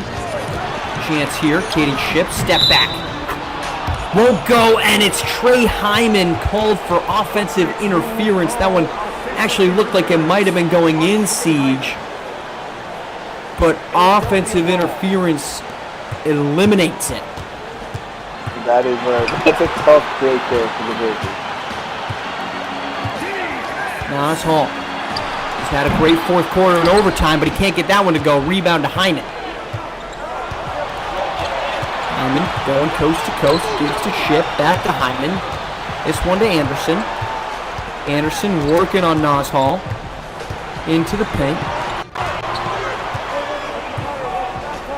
I beg your pardon, Xavier Pope on that one, but it's Adonis Knight from downtown! Adonis Knight! Another huge three from Adonis Knight. He tied the game with 2.8 seconds to play, and he has given Bay Area their first lead of the game in overtime. Nas Hall, the answer won't go. Rebound to Ship. Ship to Hyman. Trying to back down. Over to Xavier Pope. Under a minute to play. 1 point game. Pope had a couple chances at the end of regulation to take the lead or tie. Unable to do so. Now to push to three. Gets it to go! Xavier Pope won't let the bad shot escape him. 3 point lead, Siege. With 46.5 to play. Adonis Knight is hitting some absolutely clutch buckets in regulation and overtime for this Bay Area Breakers team. Just add another name to the list of guys who can just flat out get it done for this team. In his first game as a Bay Area Breaker, Adonis Knight not only tied this thing up with 2.8 seconds to play, but he gave them the 1 point lead with just over a minute to play with a shot typically reserved for an area only Steph Curry can shoot from in the Bay Area, but Adonis Knight is making a statement tonight for the Breakers and potentially solving their late game execution woes. But if we know anything, this game is far from over. 46.5 to play. Ill-a-delphia ball. Nas Hall has been dynamic in the fourth quarter and overtime, as has Marcus Lofton. They've had 1-3 so far in the quarter, in the overtime frame. Let's see if they can get another. Inbound to Hall. Guarded by Knight. Shakes it. Wants the paint. Turned aside and no good. Rebound though to Hall. 3-pointer. Oh! No good. Rebound to Xavier Pope. Inside to Sean Hyman. He gets it to go. That's big time. Got a three on that one. Nas Hall got the rebound. Had a chance there. Kicked it out, but just not gonna go. Not much better a look, Siege, that you could get there for Ill-a-delphia, and I'm not sure who it was that shot that one, but you couldn't get a better look than that. Instead, though, a bucket from Sean Hyman, and it's a 5-point game, seemingly insurmountable here, with 28.7 to play in overtime. No timeouts left for Ill-a-delphia. They'll lead something. Are you going for a 3-pointer here, Siege? I think you have to. I think you got to see what you can do with the 5-point lead. You can get to 2, but with all the dangerous scores Bay Area's got, I mean, you're gonna probably have to foul anyways. But I think you get the 3 out of the way. You see what you can do. But it really depends what's the best shot you can get. Inbound to Hall. Tightly guarded by Knight. Gets a screen. Goes for the deep 2. That won't fall. Lofting the rebound and the slam. And it's a 3-point game. They'll have to inbound. 1 timeout for Bay Area. None left for Ill-a-delphia. Can't advance it on anything. Having some trouble getting in. They do so. And a foul called. They'll intentionally foul Caden Ship. Send him to the line. And of course, keep in mind, I beg your pardon, not yet. They have 1 more to give. That'll get it to Ship. That's the foul by Hall. That'll send it to them. Keep in mind, Quan Singleton, this game with 8 seconds left, 8.4 on the clock. up by 2. Juan Singleton at the line. Chance to put it away. Misses the first free throw. That's what set up Adonis Knight's game-tying 3 with 2.4 seconds left in this one. An absolute thriller to cap a trifecta of exciting games here on SimWorld TV. And I'll thank all of you for joining us and enjoying the fun of this one as Caden Ship hits the first and the second, lead back to 5 with 18.7 to play. So Ill-a-delphia needing nothing short of a miracle here. It's not Paul across the midline. They again go inside the paint, and it's turned away. Wow. Tips out. That's going to be Caden Ship getting it.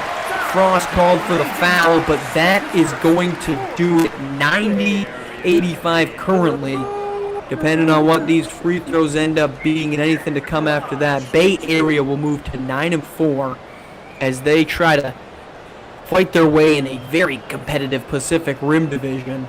The loss here for Ill-a-delphia will send them to 4-9 and push this losing streak to 4 games as they sit at the bottom of the Atlantic Division. But make no mistake about it, Ill-a-delphia gave Bay Area everything they could handle, Siege.